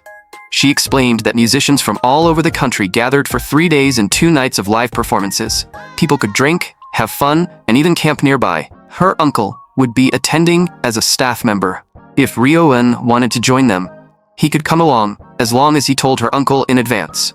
But after thinking about it, Ryo-un remembered that he needed to prepare for job hunting and probably would not have much time to relax. Yet the moment he looked at Hae-in, his heart filled with longing, and he found himself wanting to run away with her to that summer rock festival. The next day, Ryo-un arrived at the cafe and was surprised by how crowded it was. Seeing his boss rushing around, he quickly greeted her, but she smiled and asked, "Did you manage to get home safely last night?" The question immediately caught Ryo-un off guard, and he fled into the break room to change into his uniform without even looking at her. When he returned to the counter, his boss handed him a drink. It was not even break time yet, so what was she doing? It turned out she had developed a new recipe and wanted Ryo-un to taste it and give her feedback. Then she casually added that she also wanted some gossip and asked what had happened after she left. She insisted that after helping him so much, she had earned the right to hear at least a little of what happened next. Ryo-un replied shyly, "Nothing special happened. We cleared up the misunderstanding and made up." But Wan Shin-yong suddenly appeared from behind them. "There's no way you made up that calmly. You probably argued first, then had to cheer her up." Ryo-un stared at her. "Wasn't your shift already over? Why are you still here?" But Shin-young declared that she was not leaving until she heard the full story. Ryo-un snapped, "You don't understand anything." He then warned her not to casually link arms with people anymore, since that kind of behavior could easily cause misunderstandings. Shin-young turned away impatiently. "I heard you." But just as she was about to leave, she suddenly remembered something she had forgotten to finish. She had received an order before their shift change but had not prepared it yet, so she asked Ryo-eun to handle it for her. She really was incredibly sneaky. To make matters worse, the order contained 4 different drinks. Ryo-eun rushed around by himself and barely managed to finish them as quickly as possible. When he handed them over, he apologized. "I'm sorry for the wait. Please accept these cookies on the house." The customer had waited so long that Ryo-eun nearly received a complaint, but fortunately, he managed to smooth things over. As he stood behind the counter, spacing out, Ryo-eun suddenly heard a customer say, "Arin, don't forget your coffee." His head immediately shot up. That name sounded far too familiar. Could it really be her? But when Ryo-eun saw the woman named Arin, he realized she merely happened to have the same name. His boss, who was standing nearby, asked curiously, "What's wrong?" Ryo-eun replied guiltily, "I heard a familiar name and thought it might be someone I knew, so I looked over." His boss said, "I thought something serious had happened. I'm going to the restroom, and when I get back, you'd better tell me everything that happened last night." But when Ryo-eun thought about it, it no longer mattered whether that woman had been Han Arin or not. He had no lingering feelings for her anymore. Hearing the familiar name had simply made him briefly remember the past. And when those old memories came rushing back, he had instinctively turned around. Just then, a customer called out to place an order, forcing Ryo-eun to throw himself back into work. Before he knew it, several more days had passed. After finishing another long shift, Ryo-eun arrived at the subway station to wait for the train. The cafe had been unusually crowded lately, leaving him completely exhausted every night. He still needed to stop by a convenience store on the way home and buy some food, or he would have nothing for breakfast the next morning. He was also out of toilet paper and needed shampoo and dish soap. The more he thought about it, the longer his shopping list became. But for now, he decided to rest for a while and visit the store later. Was he exhausted because too many things had been happening lately, or because preparing for internships had kept him constantly tense? He felt drained all the time, as though his energy could no longer keep up. Just as he drifted off, Hae-in lightly tapped him from beside the bench. Ryo-eun instantly woke up. Hae-in asked, "Did you just fall asleep?" Ryo-eun rubbed his eyes. "I only meant to rest my eyes for a moment, but I guess I actually dozed off. By the way, let me show you something interesting." He pulled out his phone. "This is an international music app I use. I found Endless Afternoon featured on the homepage." Hae-in looked as though she could hardly believe it. So Ryo-eun explained, "It's a playlist that recommends indie music from around the world, and Endless Afternoon was included. More people are finally starting to recognize her potential. If things keep going like this, maybe she'll really become popular." Hae-in tilted her head and continued staring at Ryo-eun. She claimed that she was simply admiring the expression on his face. Then she suddenly asked, "Do you always carry your phone with you?" Ryo-eun joked, "I even take it to the bathroom. What if I get locked inside?" But why had Hae-in suddenly asked him something like that? Had she recently heard some alarming news involving cell phones? Just then, the train slowly pulled into the station. After returning home, Ryo-eun immediately took a shower. Then he began organizing everything he had bought, determined to fill his empty refrigerator. He even carefully checked how each item needed to be stored. When Ryo-eun picked up a can of soda, he suddenly wondered whether Miss Hae-in would ever visit his apartment again. If she did, they could drink together once more. But then, something suddenly occurred to him. At the station, Hae-in had specifically asked whether he always kept his phone with him. Had she been hinting that he should ask for her phone number? Oh my god, I'm such an idiot. How did I only realize that now? Ryo-eun made up his mind. The next time they met, he would definitely ask for Hae-in's number first. Just then, a new notification appeared on his phone. Endless Afternoon had started a live chat stream. She had never done anything like that before. For that matter, she had never even posted a real photo of herself. What surprised Ryo-eun even more was that Endless Afternoon was also planning a live online performance. Earlier, Hae-in had been singing and playing her newly released song inside the rehearsal room, while the other band members carefully followed along. Even professional drummer Yoon Ju-young had joined the rehearsal this time. Once they finished, everyone agreed to preserve the same feeling during the official recording. Ju-young then asked, "When are we rehearsing the collaboration with Song Hyun-jae?" Lin Ji-won replied, "We'll run through it once at the studio the day before filming. It isn't a particularly difficult song anyway." As Hae-in began packing up her instruments, Ji-won walked over and asked why she had suddenly decided to live stream. After all, she had previously insisted that she would never appear in a live performance as Endless Afternoon. Lim Ji-won did not care whether the band performed on-site, as long as the schedules did not conflict.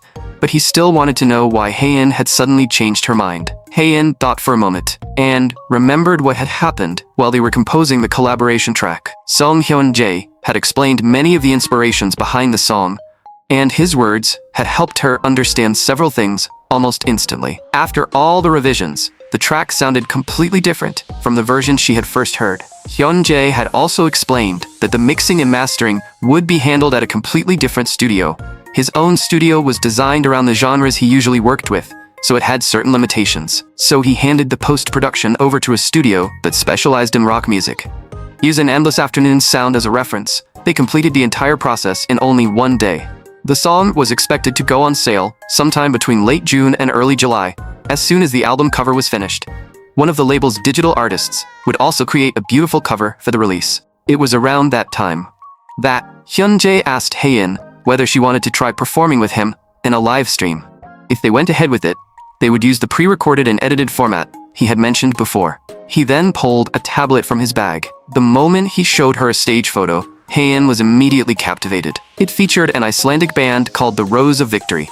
At the beginning of their performances, they hung a large screen in front of the stage and projected visuals onto it. Hyun-jae wanted Hae-in to perform behind a similar screen during the live stream. Only her silhouette would appear, so her face would remain completely hidden. Hae-in kept staring at the photo because the Rose of Victory happened to be her favorite band. Under Hyun-jae's plan, they would simply use backlighting and project her shadow onto the screen. Hae-in asked, "Wouldn't something like this cost much more to produce than a normal live stream? And I don't understand why you're going this far. This isn't even part of your official album." Hyun-jae explained, "Because the song turned out so well, I want to put more effort into it. The fans also genuinely love the track. I can almost feel their emotions while they're watching the performance. Whenever I lose myself in that moment and finally step away from the stage, I feel both exhilarated and humbled. I don't want to disappoint those people, so I want to make the performance as good as possible. I'm only doing everything I can. Music can only truly exist when there are listeners willing to hear it. Of course, I also hope the song makes a lot of money. Revenue is important too. You only need to decide whether you want to participate by the end of this week." Hae-in had never expected Hyun-jae to care so deeply about his fans. She had assumed he was the kind of person who avoided communication and focused entirely on making music. His words reminded her of something Ryo-eun had once told her. Although she had never live-streamed before, she was beginning to understand what he had meant. So Hae-in finally made up her mind. She replied to Hyun-jae on the spot, telling him she was willing to participate. She wanted to create the live stream performance together with him. But since it was a collaboration, she also wanted to add her own concepts and ideas to the plan Hyun-jae had proposed. Once they confirmed the details, they agreed to announce the live stream date after all the preparations were complete. After Hae-in explained why she had decided to live stream, Lim Ji-won stared at her in disbelief. "I can't believe Song Hyun-jae was the one who finally convinced you. But are you really ready? This will be your first proper live performance. Even without a live audience, you'll still get nervous. The entire filming crew will be watching you. If you keep making mistakes, you'll only create more work for everyone else. Even if it's only a filmed live stream, you need to prepare properly." As Hae-in walked toward the subway station, she kept thinking about Ji-won's words. "I did live stream once in high school, but that was only for a talent show. Maybe I should ask my uncle to sit in front of me during the next rehearsal." Meanwhile, the moment Ryo-eun discovered that Endless Afternoon had gone live, he immediately pulled out his phone and entered the stream. There were not many viewers, and most of them appeared to be from other countries. Fortunately, he had not missed the performance. Although the screen initially showed nothing but the view outside, Hae-in was currently live streaming from her own home. Even though the room had soundproof wallpaper, it was already late at night, so every small noise seemed unusually loud. Hae-in wondered whether Ryo-eun had entered the stream too.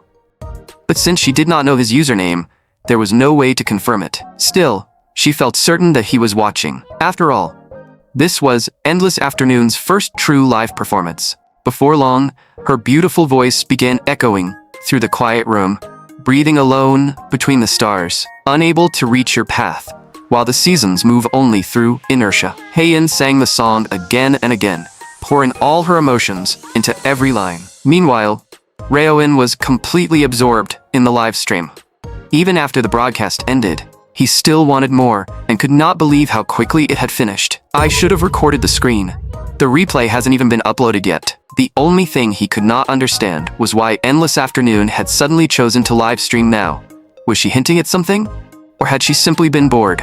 But when he remembered that she had pulled off the entire performance without a band, using nothing but a ukulele, Ryo-eun became so excited that he jumped to his feet. Endless Afternoon truly was an incredibly talented live vocalist. Just then, Ryo-eun suddenly wondered whether Hae-in had watched the live stream too. He hoped she had not missed it, because then they would have another new topic to discuss when they met. It would be such a waste to experience this happiness entirely by himself. But after ending the broadcast, Hae-in immediately began criticizing herself. She thought her pitch and timing had sounded strange, and that she had completely messed up the instrumentals. Singing in front of strangers still made her so nervous that her entire body trembled. She wondered whether other musicians had gone through the same experience during their first live stream.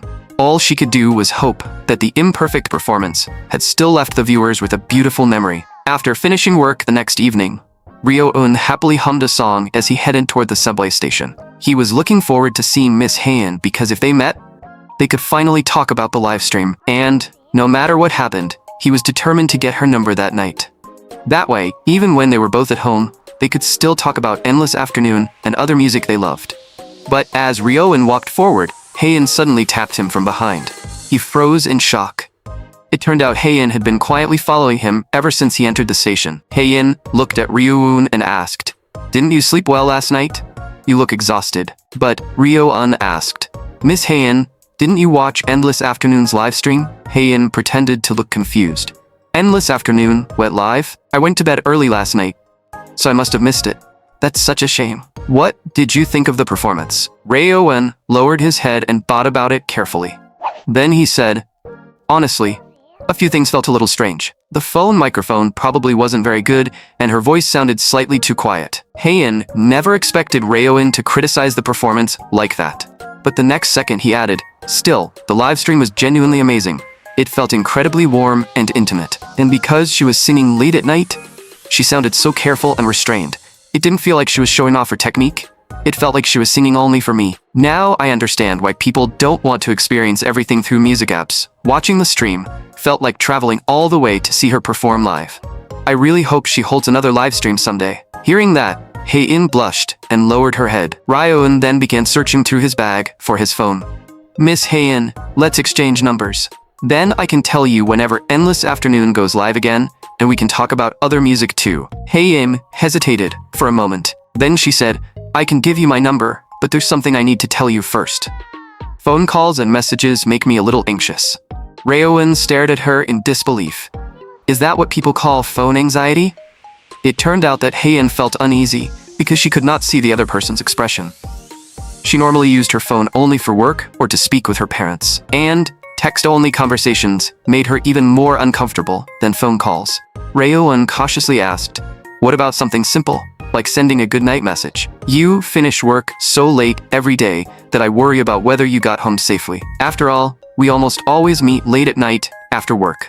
Hae-in rested her chin on her hand and thought about it carefully. Then she finally held out her phone and exchanged numbers with Ryo-eun. After returning home, Hae-in remembered that once the live recording for the collaboration track was finished the following week, she would be able to focus on Endless Afternoon again. She had also accumulated plenty of drafts for new songs. After cleaning up, Hae-in picked up her phone and wondered whether she should message Ryo-eun first. But just then, a notification suddenly appeared. Ryo-eun had sent, "Did you get home safely?" Then, Hae-in noticed that he had included a selfie too. He had apparently worried that a text-only message might make her uncomfortable, so he sent a picture of himself along with it. Hae-in could not help smiling. He really is an interesting guy. But he's absolutely terrible at taking selfies. Meanwhile, Ryo-eun kept holding his phone, anxiously waiting for Hae-in to reply. But to his complete surprise, Hae-in sent him a selfie of her own. As Ryo-eun looked at the photo, he could not help thinking about how beautiful she was. He continued, staring at the image on his screen, while his heart beat faster and a blush slowly spread across his face. Finally, Ryo-eun excitedly sent her a goodnight message, bringing their conversation to an end. After receiving Ryo-eun's selfie, Hae-in couldn't resist taking her phone out to look at it every now and then, even while walking. But no matter how many times she saw it, his selfie skills were still unbelievably bad. Was photography like that? He could make anything look terrible. The next time they met, She would have to teach him how to take a proper selfie and make him send her another one once he learned. Just then, someone suddenly called out from behind her, "Hey!" Hae-in froze in shock. For some reason, this studio member managed to startle her every time they met. He told her to head straight to the rehearsal room because all the equipment had already been installed. Then he glanced back at her. "Why did you bring so many bags? Did you even bring clothes for the shoot?" Hae-in replied, "It's still an official shoot. I should at least look the part." Inside the rehearsal room, everyone was busily setting up the filming location. Song Hyun-jae had already arrived and was waiting for her. Hae-in walked over and greeted him. Hyun-jae told her to tune her instruments and remain ready because they would be conducting a sound check shortly. He then introduced the young woman beside him. "This is Yoonina, the director in charge of today's stage design and filming." Hae-in immediately bowed 90 degrees. "I look forward to working with you today." Hyun-jae smiled. "Make sure you impress Yina. She's a genuine genius when it comes to media art." Before filming began, Yina confirmed one final detail with Hae-in. "You definitely don't want your face shown in the video, correct?" Hae-in replied, "Correct. That has always been part of Endless Afternoon's style, so please make sure my face stays hidden." Yina immediately placed that requirement at the top of her filming checklist. Then she carefully looked Hae-in over. "What a shame. I know I shouldn't judge an artist by appearance, but your face would look incredible on camera. The video would turn out beautifully. Still, the silhouette stage, combined with my projected visuals, should look amazing. But if we could show your face during the live performance, the footage would be even more striking." Hae-in then stepped forward and asked Yina a question. She raised the orange bag in her hand. "I prepared a few things, but I'm not sure whether we can use them today." She opened the bag and asked Yina to check whether any of the items reflected too much light and might interfere with the filming. Just then, Hae-in put on a hat she had personally modified. She had made it specifically for the song ecosystem, hoping to create the feeling that nature itself was singing. The craftsmanship looked rather ordinary, but the concept was genuinely creative. Yina told her to bring it over so they could test it. The prop was not particularly well made, but since only its silhouette would appear on camera, it probably would not matter much. "Stand behind that screen. I'll turn on the lights and see how it looks." Hyun-jae walked over as well, curious whether the prop would actually work. Yina told him, "The quality is about the same as a child's party hat, but let's test it before deciding. You should watch too. It might be better if you give your opinion afterward." Behind the screen, Hae-in confidently lifted her guitar into her arms. The next second, her beautiful voice echoed throughout the rehearsal room. Everyone present was instantly captivated. From that angle, it almost felt as though they had been transported to a quiet forest. Hae-in completely lost herself in the performance. The moment the song ended, a powerful beam of light shone from behind her, creating a breathtaking image. Even Yina froze when she saw it. It was only a silhouette, yet the result looked surprisingly impressive. Yina then asked Hyun-jae to begin the sound check while she stepped outside for a cigarette. Sitting on the steps outside, Yina pulled out her phone and scrolled through the artwork on their profile. The act she had just seen was called Endless Afternoon, and nearly every post on their page featured beautifully drawn artwork. She already hoped they would release their first album soon. It had been a long time since an artist she had only just met had captivated her so deeply. It reminded her of the first time she discovered New Age cinema in middle school. Even if there was little money and the work was exhausting, this was exactly how art was supposed to feel. It should pull people into another world and make their hearts race at the discovery of a gifted new artist. Meanwhile, the cafe was not particularly busy, so Reo-in carried a dessert into the break room and ate while looking at the selfie Hae-in had sent him. Honestly, she was incredibly beautiful. She was also remarkably photogenic, perhaps because her face was naturally so small. Reo-in had always known that Hae-in was an extremely attractive woman, but he still wanted many more photos of her like this. Just then, his boss walked in and told him that his break was over. She needed to check and order supplies, so she asked Reo-un to watch the counter. He only wished he could see Miss Hae-in again soon. But the moment he returned to the counter, a customer came over to place an order. Reo-in asked him to wait nearby and explained that the pickup buzzer would notify him once everything was ready. Just then, another customer walked up to the counter. When Reo-un raised his head, he found a painfully familiar figure standing in front of him. It was Han A-rin. He never imagined she would suddenly appear here. Reo-in asked nervously, "Why are you here? Weren't you working for a company in another city?" It turned out A-rin had recently changed jobs, and her new company was located in the building beside the cafe.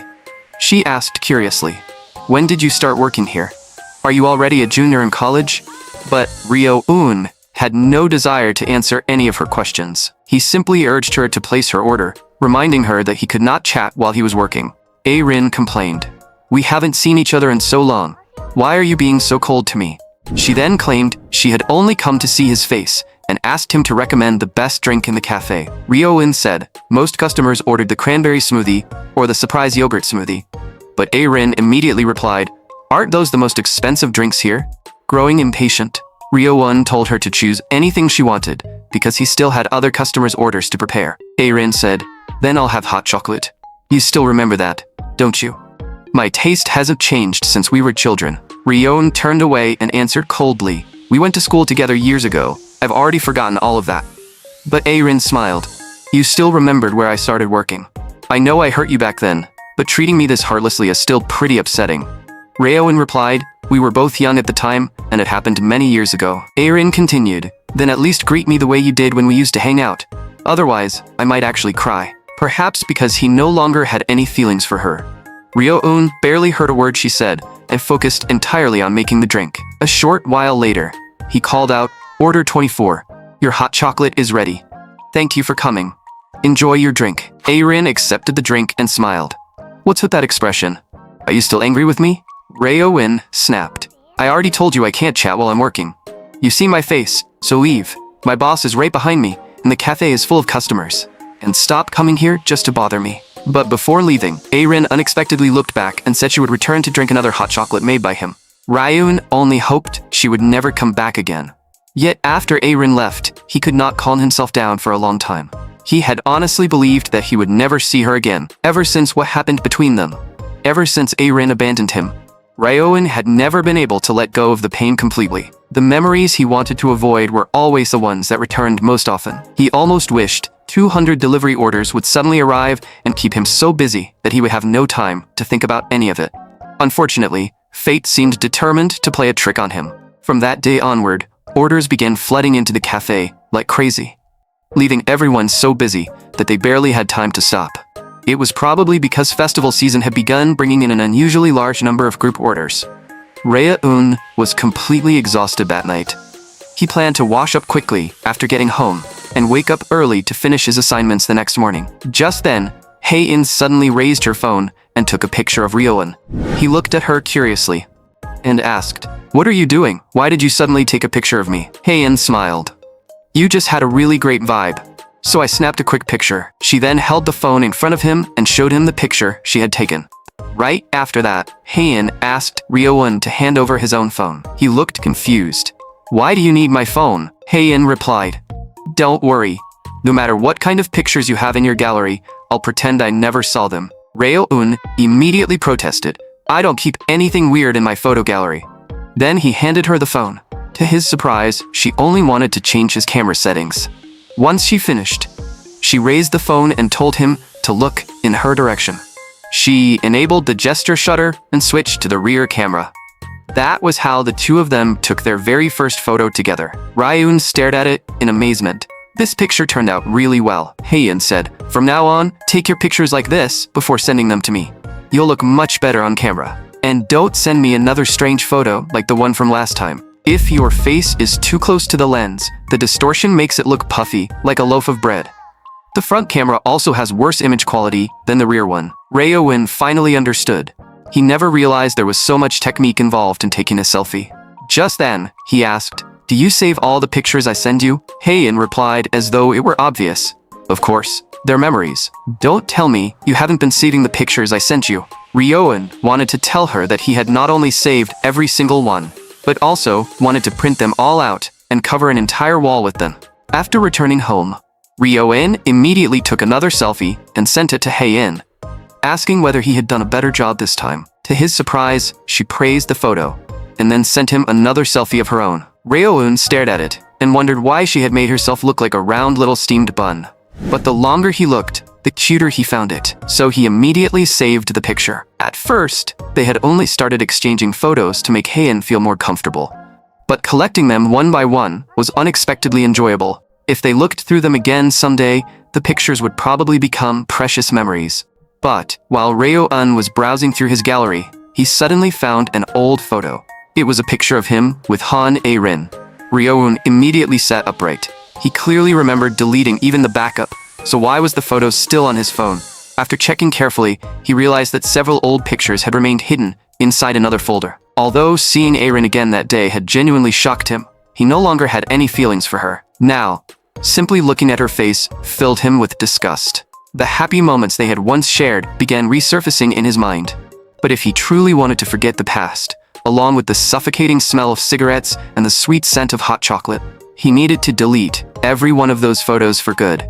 The next day, after the last customers had left the cafe, Ryo-eun finished his shift and said goodbye to his boss. But she suddenly called him back, raised a small package, and told him to catch it. Before he could react, she tossed it straight at him. Ryo-eun looked curiously at the bag in his hands, wondering what was inside. His boss explained that it contained liquor-filled chocolates given to her by the owner of the whiskey bar. She told him to share them with Hae-in when he saw her. For some reason, she wore a strangely knowing smile as she said it. When Ryo-eun arrived at the subway station, he looked at the chocolates and remembered that the last time he had eaten one was during childhood, when he snuck some from his father's room. As he raised his head, he saw Hae-in already waiting on the bench and quickly called out to her. Hearing his voice, she immediately removed her earphones. It turned out she had been listening to a playlist she created herself. Ryo-eun quickly took out a chocolate and handed it to her, explaining that it was filled with liquor. Hae-in asked curiously, "There's actually alcohol inside it?" Ryo-eun stared at her in surprise. "Have you seriously never tried one before?" It turned out Hae-in had little interest in chocolate or sweet foods. Ryo-eun assumed she probably would not enjoy it either, since the chocolate was extremely sweet. But the next second, Hae-in suddenly snatched it from his hand and popped it into her mouth. After tasting it, she admitted that the flavor was surprisingly unique. Ryo-eun explained that it contained approximately 1% alcohol. Hae-in asked, "If it's only that much? Eating one shouldn't make me drunk, right?" Then she added politely, "Either way, thank you for treating me." Ryo-eun smiled. "It's only one piece of chocolate. You don't need to be so formal." Hae-in noticed the drink in his hand and asked, "Is that coffee? Won't drinking it this late keep you awake?" Ryo-eun laughed awkwardly. "I have an assignment that needs to be finished, and it's due the day after tomorrow. I'm planning to complete everything tonight." Pulling all-nighters to finish assignments was nothing unusual for him. Late that night, Ryo-eun was still sitting in front of his computer, wondering when he would finally finish.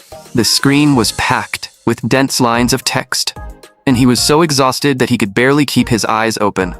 When he checked his phone, he realized it was almost 5 in the morning. No wonder his eyelids felt so heavy. He decided to rest for a moment and regain some energy, since only the final touches remained. But just then, something on his phone immediately caught his attention. Endless Afternoon had updated her page with a playlist of recommended songs for the day. Could this mean she was going to start live streaming again? The playlist was also filled with hidden musical gems. Ryo-eun selected one of his favorite tracks and continued finishing his assignment while listening to the music. But before he knew it, he had fallen asleep and had a very strange dream. In the dream, Hae-in offered to take him to Liverpool or Manchester, the birthplace of Oasis. She promised that an entirely new world would be waiting for them there. That evening, Ryo-eun was busy working at the cafe when Han A-rin unexpectedly walked in and greeted him. He froze on the spot. He had clearly told her not to come back, so why was she here again? His boss warmly welcomed her, and A-rin ordered a hot chocolate and a slice of coconut cake. She even made a point of saying that she planned to eat everything inside the cafe before leaving. The owner told Ryo-eun to prepare the hot chocolate while she handled the coconut cake. Ryo-eun looked visibly reluctant. Why had A-rin come back again? Her presence was already getting on his nerves. Could she really be visiting this cafe because of him? He decided not to overthink it. If he started analyzing every possibility, he would never reach an end. A short while later, Ryo-eun called out, "Order 11, your food and drink are ready." A-rin walked up to the counter, but continued staring directly at him. Then she suddenly asked, "What time does the cafe close?" Ryo-eun told her that the final drink orders were taken at 11, while the cafe itself closed at 11:30. After hearing that, A-rin picked up her order and returned to her seat. Ryo-eun stared after her in confusion. He had no idea what she was planning. Had she really come all this way just to ask about the cafe's hours? Or had she genuinely only wanted another cup of hot chocolate? Before long, the following evening arrived. A-rin showed up again, arriving right on the dot. The moment Ryo-eun saw her, He was completely dumbfounded. That day, she ordered a hot chocolate and an egg tart. He could not understand why she kept returning when there was nothing left for the two of them to discuss. Over the next few days, A-Rin seemed to establish a routine, arriving at the cafe at almost the exact same time every evening. The only person pleased by this development was Ryo-eun's boss, who was delighted to have gained a regular customer. Today, A-Rin ordered a hot cocoa and a slice of cheesecake. To everyone's surprise, she also asked whether the cafe had a stamp card. The owner replied, "Of course. Collect 10 stamps and you'll receive a free Americano." His boss found the request surprisingly novel. She could not remember the last time a customer had asked about a physical stamp card, since most people now collected points through mobile apps. Had everyone completely lost interest in them? Ryo-eun explained, "It's only a personal preference. She likes collecting souvenirs wherever she goes. Compared to digital numbers, something you can physically keep feels more meaningful. I sometimes do the same thing. I even save my movie ticket stubs." His boss looked surprised.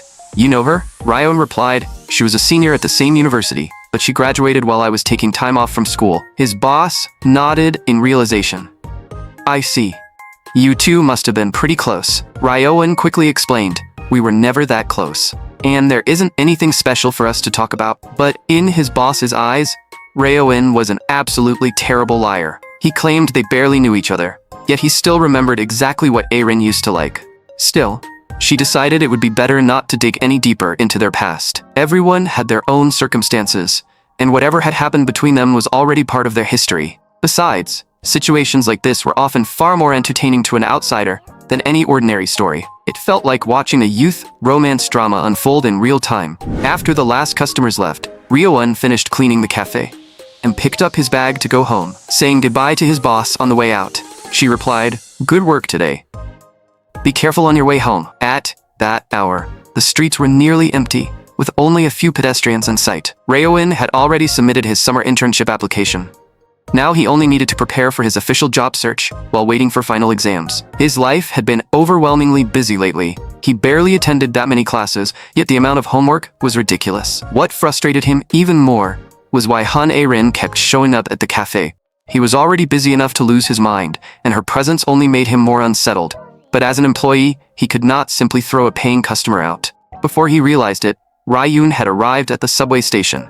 He saw Miss Hae-in sitting on the bench with her head lowered. He softly called her name, but she did not respond at all. Had she fallen asleep? Ryo-eun quietly sat beside her. It was his first time seeing Hae-in doze off, and judging by her expression, she must have been exhausted. Just then, Hae-in opened her eyes and noticed him sitting beside her. It turned out she had forgotten about a recording session that morning and stayed up working the night before, leaving her barely able to keep her eyes open. Ryo-eun told her to rest against his shoulder and promised to wake her when the train arrived. Hae-in accepted and even asked him to support her shoulder so she wouldn't slide down in her sleep.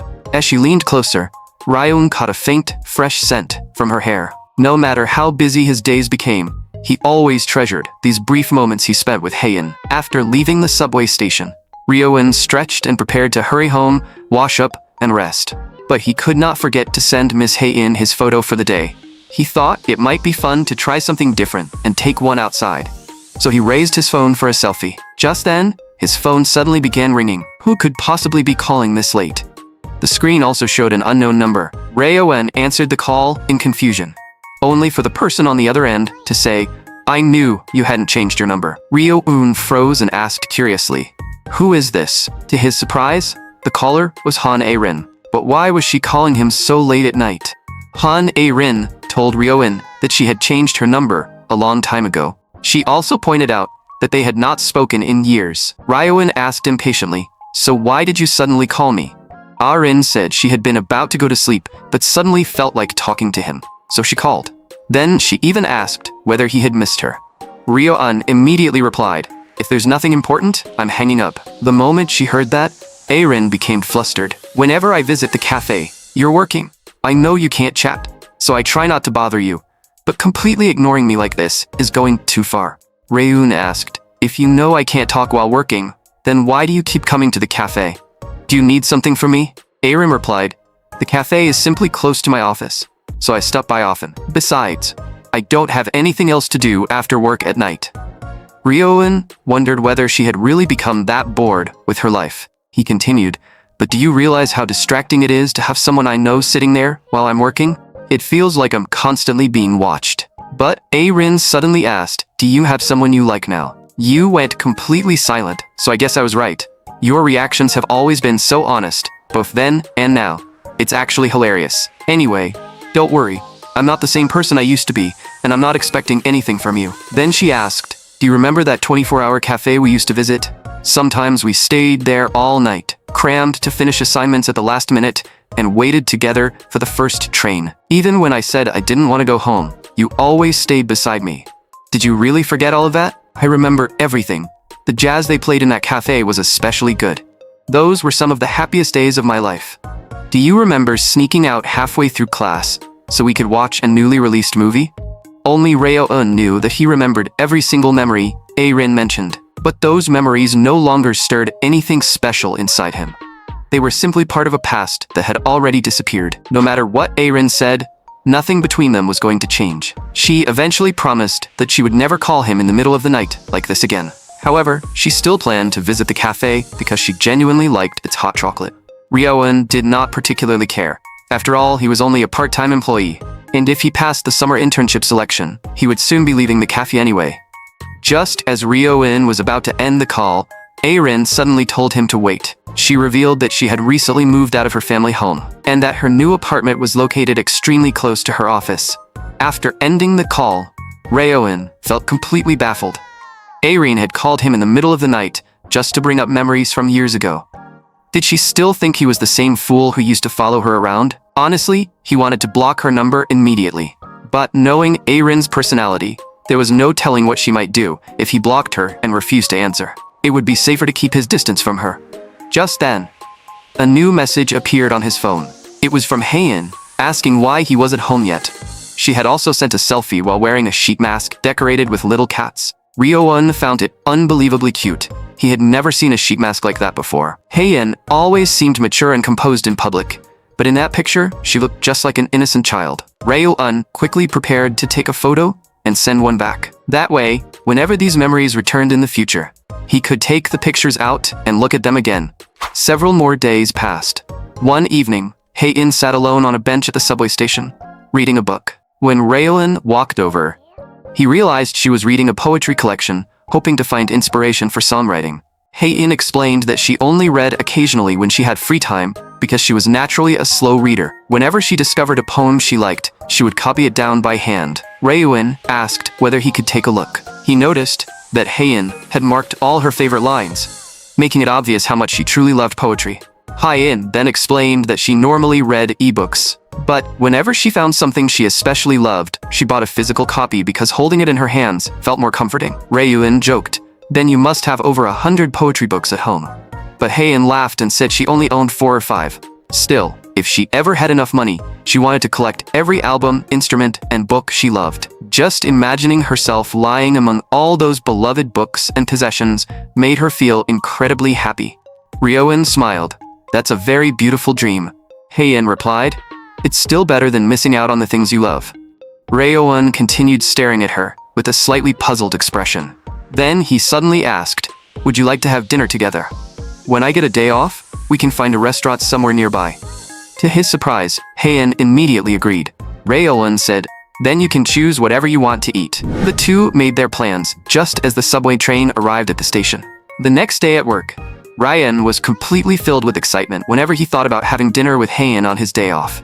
Noticing his unusually good mood, his boss asked, "Why do you look so happy today? Did your favorite musician post something new?" Ryo-eun scratched his head. "It's not because of that. My day off is coming up, so I'm just in a good mood." His boss sighed. "Has time really passed that quickly? I've been so busy promoting the new menu that I completely lost track of the days." Then she said, "Lee Ryo-eun, I'll treat you to drinks on our day off. You don't have anything else planned anyway." Ryo-eun turned toward her and replied shyly, "I already have plans that day." His boss asked, "You're not avoiding me because of what happened last time, are you?" Ryan quickly explained, "I really do have plans. Why would I avoid you?" She sighed. "Fine, there's nothing I can do about that. I was hoping to drink a little during my break." Ryo-eun suggested, "You could invite Shin-young. She should be off that day too." His boss replied, "I'll ask her later, but she seems busy lately. She has to study at night." "If that doesn't work, I'll ask Dom-chol to come with me, so we can at least talk for a while.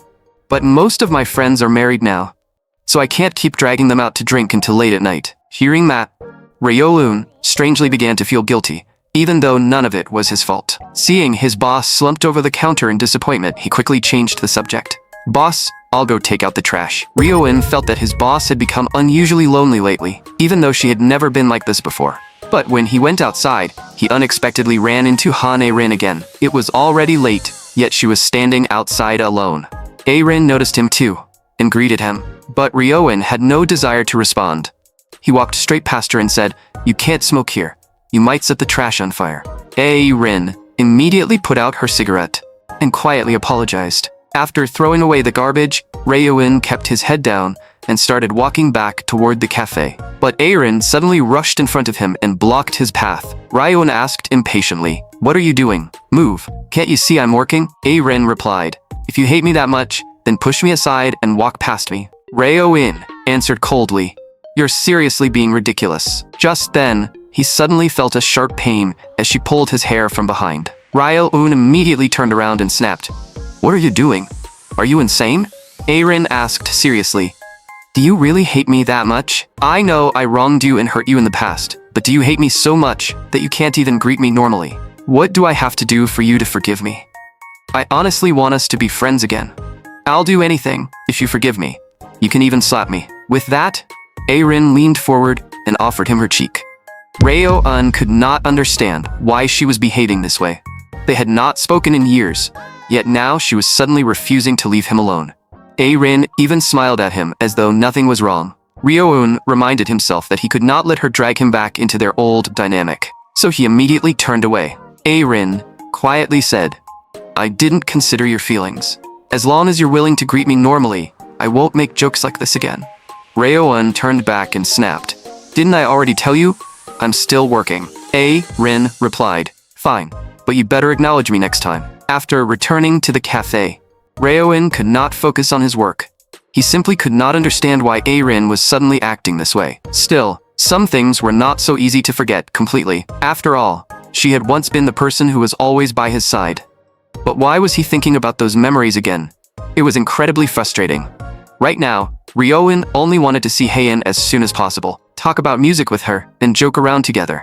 When he was with her, he could forget everything else and simply enjoy the moment. Just then, his boss shouted for him to come out front because the cafe had become too busy for her to handle alone. Meanwhile, the completed performance video featuring Song Hyun-jae and Haein was playing inside the rehearsal room, with director Yoon Yi-na watching beside them.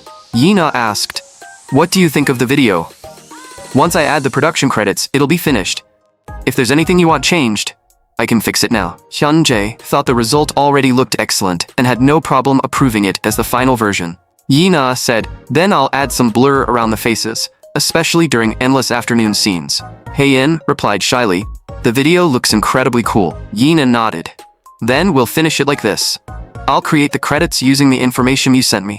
Just then, Yi-na said there was something else she wanted to discuss with Haein. She stood up and slid her phone across the table to Haein. "I run an independent artist collective, and this portfolio contains a list of our current members. We aren't a large group, but we bring together creators from many different fields, including 3D artists, independent filmmakers, and animators. Endless Afternoon recently came up in one of our discussions, and we developed several ideas that you might want to hear. We're considering creating a music video for one of Endless Afternoon's songs." Haein asked in surprise, "Wouldn't something like that be expensive?" To her surprise, Yi-na said they would produce it completely free of charge. The visuals might be somewhat experimental and avant-garde, since we would create them based entirely on the music. You can think of it as a collaboration between independent artists. Once the video is released, we'll also help promote it. Yi-na suddenly became excited. "Honestly, I'm actually a fan of yours. Endless Afternoon's music is incredible. For now, take a look through the material. But please keep the free production offer confidential. If word gets out, we'll be swarmed by people looking for free work." Yi-na then announced, "That concludes today's meeting. Great work today, everyone." As Haein stood up to leave, Hyun-jae suddenly asked whether she was free that evening. He invited her to dinner, saying there was something he wanted to discuss with her privately. But Haein quickly waved her hands and declined. She explained that she already had plans with someone else. Then, she turned around and left the rehearsal room. Hyun-jae sighed helplessly. "This really isn't easy. I thought I'd finally managed to ask her out today. The moment Hyunjae finished speaking, Yina smacked him on the arm. You were actually trying to make a move on my favorite artist? So that was your real intention? But no one could have guessed that Hyunjae's true goal was to recruit Haein into his company. The day Raeon had been eagerly waiting for had finally arrived. His dinner with Haein. As he walked toward their meeting place, he checked the time. It was only 6:10, so he still had a while before they were supposed to meet. He had been so excited that he accidentally left much earlier than planned. He should have stayed at the library a little longer. Ryoen used the reflection on his phone screen to check whether his hair looked right, and adjusted it with his hand. Why did he feel so nervous? He saw Haein all the time, and had even drunk with her before, so he assumed meeting her would feel completely natural. But now that they had officially made plans to see each other, everything felt different. Just as Ryoen raised his phone to check his appearance again, Haein suddenly asked from behind him, "What are you doing?" He froze in surprise. "Why are you here so early?" It turned out her uncle was watching the studio for her, allowing Haein to leave earlier than expected. She suddenly leaned closer and looked closely at Ryoen's face. Then she said, "Don't worry, you already look very handsome." Ryoen immediately became embarrassed. He quickly changed the subject. "Then, let's get going. I'm already starving." Haein asked, "Where are we eating today? Is it some famous restaurant, or are we just having a normal dinner?" A short while later, Ryoen brought her to a noodle restaurant. He explained, "They serve amazing spicy seafood noodle soup here, and the heat comes in different levels, so you can challenge them one by one." Then he looked at Haein. "You seem like someone who can handle spicy food." Haein replied, "I'm not that good with spice, just a little better than most people. You can order the basic level if you can't handle it." Hearing that, Ryoen covered his mouth and laughed. Haein then called over a server and asked whether they could prepare the noodles at level 6. Ryoen was instantly shocked, because the menu only listed 4 levels. But Haein explained that the restaurant secretly offered a level 8 for serious spice lovers, and during her previous visit, she had already challenged level 7. Ryoen had no idea she had visited this restaurant before. He began wondering whether he should order level 6 as well. But Haein warned him not to push himself. Ryoen still replied, "Since we came here together, I want to order the same thing as you. That way, it'll actually feel like we're sharing a meal together." They ordered 2 bowls of level 6 spicy seafood noodle soup along with a honey pizza. Ryoen stared at the bright red bowl in front of him. He had not even taken a bite yet, but it already looked painfully spicy. Still, he tried to reassure himself. How bad could it possibly be? Once food passed a certain level of heat, surely all spice felt the same. But after a single bite, he immediately choked and started coughing. Haein warned him, "You really shouldn't force yourself. You can ask them to add some broth." But Ryoen did not want to ruin the mood, so he stubbornly forced himself to finish the entire bowl. After leaving the restaurant, he felt absolutely miserable. His lips felt ready to split open. The back of his head felt tight, his stomach burned, and even his hands and feet had begun to go numb. Haein sighed. "I told you not to push yourself. All you did was make yourself suffer." Ryoen looked up at her. "How are you completely fine?" Only then did he realize that Haein was a serious spice fanatic. He had chosen the restaurant so they could enjoy dinner and talk, but they barely had a real conversation because he spent the entire meal complaining about how spicy everything was. Once he finally began to recover, Haein asked, "Are you going straight home now? If you're not in a hurry, we can find somewhere to rest before leaving. I know a place that always puts people in a good mood." She stood up and told Ryoen to follow her. He walked behind her with a confused expression, looking at the many different shops lining the street and wondering where she was taking him. As they continued walking, he noticed that one of the nearby venues even had a live band performing. To his surprise, Haein had brought him to a bar. She explained that customers only needed to pay for their drinks to watch the live performance for free. Then she led Ryoen inside to find a place to sit. He suddenly realized that he had spent the entire walk overthinking things like an idiot. Still, he never knew a place like this existed near the university. He walked down this street almost every day, yet had somehow never noticed it. Just then, Haein returned with 2 bottles of beer. After sitting down, she asked Ryoen whether he was feeling any better. Suddenly, everyone around them fell silent and turned toward the stage, where a young woman had begun introducing herself. She explained that this was only her second performance, so she might forget some lyrics or lose the rhythm along the way. Haein held out her bottle toward Ryoen for a toast. Honestly, the woman on stage had a surprisingly beautiful voice. Ryoen then looked around the venue again. He realized that Miss Haein had always lived in a world he knew absolutely nothing about. At that moment, she was completely focused on the performance. Ryun leaned closer and whispered into her ear, "I really like this place." Haein replied that she loved it too. The performer then prepared to sing her next song. It was a familiar track, Antifreeze by the Black Skirts. The song was about how love might change with time, yet people still longed for a feeling that would never grow cold. Ryo-eun never expected the song to be so romantic. It felt perfect to listen to with someone you liked. Before they realized it, it was almost 9 in the evening. Haein still needed to stop by the music studio, so the two left the bar before the performance had ended. On the way back, Ryo-eun said excitedly, "That place was amazing. I walked down this street almost every day on my way to campus, but I never knew anything like it was here." Haein explained that famous bands occasionally performed there on weekends, and the venue sometimes held rock parties as well. She told Ryo-eun that the next time they visited together, they had to stay until the performance ended. He agreed immediately without the slightest hesitation. Just then, Haein noticed that the convenience store ahead was still open. She suggested, "Let's get something cold to eat." Ryo-eun quickly asked, "What flavor do you want?" "I'll buy it." Haein chose a lemon-flavored ice pop. Afterward, the two sat beside each other on the steps outside the convenience store. Ryo-eun asked, "Has the studio been getting a lot of reservations lately?" It turned out that university festival season had brought in numerous college bands, leaving the studio fully booked almost every day. That reminded Ryo-eun that his university festival was approaching too. It had originally been scheduled for early May, but was apparently postponed after something happened. The two sat on the steps, eating their ice pops and casually talking. Then Ryo-eun suddenly thought of a question. He looked at Haein and asked, "Why did you agree to have dinner alone with me?" Haein stared at him in confusion. "Weren't you the one who invited me?" Ryo-eun immediately became embarrassed. It just felt so sudden. We've never made plans to meet alone like this before, so the whole thing still feels a little unreal. Haein stared at Ryo-eun in disbelief. Haven't we already had drinks together, talked for hours, and done plenty of things together? Ryo-eun suddenly felt as though he had asked a completely unnecessary question. Of course, he already knew all of that. He simply still found it difficult to believe. Haein was the kind of person who would pursue what she loved to the very end without regret. And even if her dream collapsed, she would still find the strength to face it. Someone who loved the same things he did was actually standing right beside him. That was why the question had remained in his mind.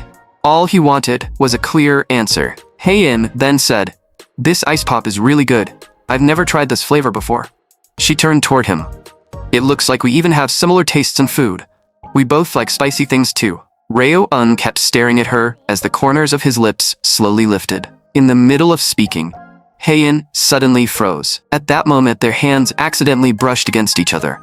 Ryo-eun's heartbeat instantly fell out of rhythm. What had he just done? He had acted on impulse and kissed her. Even now, his mind was completely blank. A faint lemon flavor still seemed to linger on his lips. Haein suddenly stood up. "We should probably get going.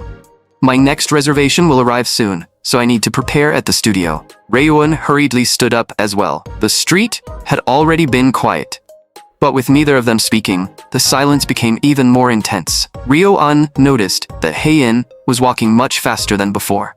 Was she deliberately keeping her distance so he could not see her expression? Just then, Haein turned around and asked, "You're heading home from this intersection, right?" The two then walked in separate directions. Before leaving, Ryo-eun told her that he had genuinely enjoyed the evening. But just then, Haein suddenly called him back. Ryo-eun turned around as she hesitantly said about what happened earlier. He stared at her in confusion, wondering why she had stopped halfway through the sentence. The next second, Haein walked up to him and lightly punched him with her fist. She looked up and said, "I'll talk to you properly next time. I'm already running late, so I need to hurry back to the studio." Her unexpected action left Ryo-eun too shocked to speak. Haein's cheeks also turned bright red. Then, she quickly turned around and walked away. Ryo-eun stared at her disappearing figure, unable to recover for a long time. Under the dim streetlights, even he could hardly believe what had just happened. After returning to the music studio, Haein collapsed into a chair. The moment she remembered everything that had happened, she still could not believe it. She had only suggested getting ice pops because Ryo-eun seemed to have something to say, wanting to stretch out their time together. She never expected him to suddenly kiss her. Had Ryo-eun planned it from the beginning, or had she simply been too careless to notice? Hei-in's mind was completely blank, yet an indescribable fire continued burning inside her. Just then, 2 students from H University's band club entered the studio. Hei-in immediately greeted them. "If you need any microphones or cables, just let me know." After the 2 went into the rehearsal room, Hei-in suddenly realized she should put on a mask. If anyone saw the expression on her face, they would definitely think something was wrong. She quickly pulled out her drawing tablet and tried to start working. She thought that keeping herself busy would stop her from thinking about anything else. But she could not focus on drawing at all. Right now, she only wanted to go home. In her current state, she was incapable of doing anything properly. Meanwhile, Ryo-in had already returned home. After washing up, he lay down on his bed and kept remembering the faint lemon flavor on his lips. He felt certain he would never forget it for the rest of his life. Then he looked outside and suddenly realized how beautiful the moon was that night. The next day arrived. While working, Ryo-in quietly hummed "In the Tide" by Endless Afternoon. One Shin-young walked over curiously. "You started humming the moment your shift began. Did something good happen?" Ryo-in turned around. Nothing happened. The weather just feels especially nice today. He then asked why she had not gone home yet. It turned out the owner had asked her to stay and work overtime. Shin-young suddenly asked, "Ryo-in appa, how are things going with your crush?" Ryo-in blushed. "Pretty well, I guess." To his surprise, Shin-young told him to let her know if things went badly, because she would treat him to drinks. Ryo-in asked why she would say that. Shin-young replied, "Why are you looking so deeply into it?" "Obviously, it's because I'm interested in you." "I only said I'm interested, not that I like you. I just want to talk with you more, so don't feel pressured." Ryo-in scratched his head awkwardly. "Why would you be interested in me? We've barely even spoken." Shin-young sighed. "Even if you weren't interested at all, who asks someone that directly to their face? You really are hopelessly blunt. But it's not some huge secret. First of all, you're tall, so you stand out, and during training, I saw you quietly picking up the tissues everyone had left scattered around. That made me think you were honest and dependable." Ryo-in stared at her in disbelief. "Just because of that?" Shin-young asked. "Do you think that's strange?" Just then, a customer came over to place an order. Ryo-in quickly explained, "I don't think it's strange, and I didn't mean anything by it. I'm just surprised." After all, he had only started noticing Miss Hei-in because they frequently met on the last train. Still, Ryo-in had worried that Shin-young might feel awkward around him after what happened before, but it seemed he had underestimated her. When Shin-young noticed him staring, she immediately snapped at him and asked what he was looking at. As Ryo-in prepared the coffee, he said, "You'll definitely meet someone who treats you well. From what I've seen, you're a genuinely good person." Shin-young frowned. "That sounds way too formal. I wasn't asking you to drink with me today. I was only suggesting it for later, but you rejected me so quickly." Then she added irritably, "And don't get too comfortable. Even if things are going well with your crush now, you could still break up someday. You might even get dumped in the most painful way possible." Ryo-in turned toward her. "Do you hear yourself? Is that something a normal person says?" Just then, the cafe owner walked in to take over for Shin-young so she could go home. As Shin-young left, she turned around and playfully stuck her tongue out at Ryo-in. That was when Ryo-in suddenly realized that Hei-in had never given him any clear answer about what happened. She had not mentioned it through text or over the phone. If he didn't see her that night, he would call her himself, use it as a goodnight greeting, and subtly try to figure out how she truly felt. Meanwhile, Hei-in was having dinner with the other band members. They were holding a small celebration for successfully completing the collaboration track. Sung Hyun-jae was there as well, and to thank everyone for their hard work, he was paying for the entire dinner. Hei-in asked, "Has the release date for the new album been confirmed?" Hyun-jae replied, "It'll be released on June 27th. The teaser video will go up on the 20th, so make sure you post the interface image to your feed too. And the album cover is finished. Let me show you." He pulled out his phone, but one of the others immediately snatched it first. "This is amazing. It captures the right atmosphere, and it looks a lot like your original artwork." When Hei-in saw the cover, she was impressed by how accurately the artist had captured the character's features, while still making it look adorable. Hyun-jae then asked what she had been working on lately. Hei-in explained that she had accumulated several new song drafts, and planned to choose one to complete, probably sometime next week. Hyun-jae said he had been busy with numerous small performances, managing the company, and even handling a new production request for a television drama. On top of that, his new label was finally preparing to launch. Hei-in asked, "Is that the label you mentioned before?" He replied, "Yes. For now, it's a personal label built around me, but I plan to invite other artists later. I'm still considering who would fit. I want artists who pursue freshness, creativity, and fun. That's the entire reason I created this company. Just then, Lim Ji-won called Hyun-jae over and asked him to step outside for a cigarette. Once they were outside, Hyun-jae immediately realized that Ji-won had something he wanted to say. So he asked directly, "You know I don't smoke. Yet you deliberately brought me out here. Are you trying to stop me from recruiting Endless Afternoon?" It turned out Ji-won was not trying to stop him. He wanted Hyun-jae to help Hae-in experience a genuinely large stage. It could be a music festival or a solo concert with a large audience. Even participating as a staff member or in another role would be enough. Hae-in needed a clear goal. She might still be inexperienced and perform under a hidden identity, but if she experienced a few major stages, she would be able to reach far more listeners. Meanwhile, Hae-in stepped out into the hallway alone. There was still some time before the last train.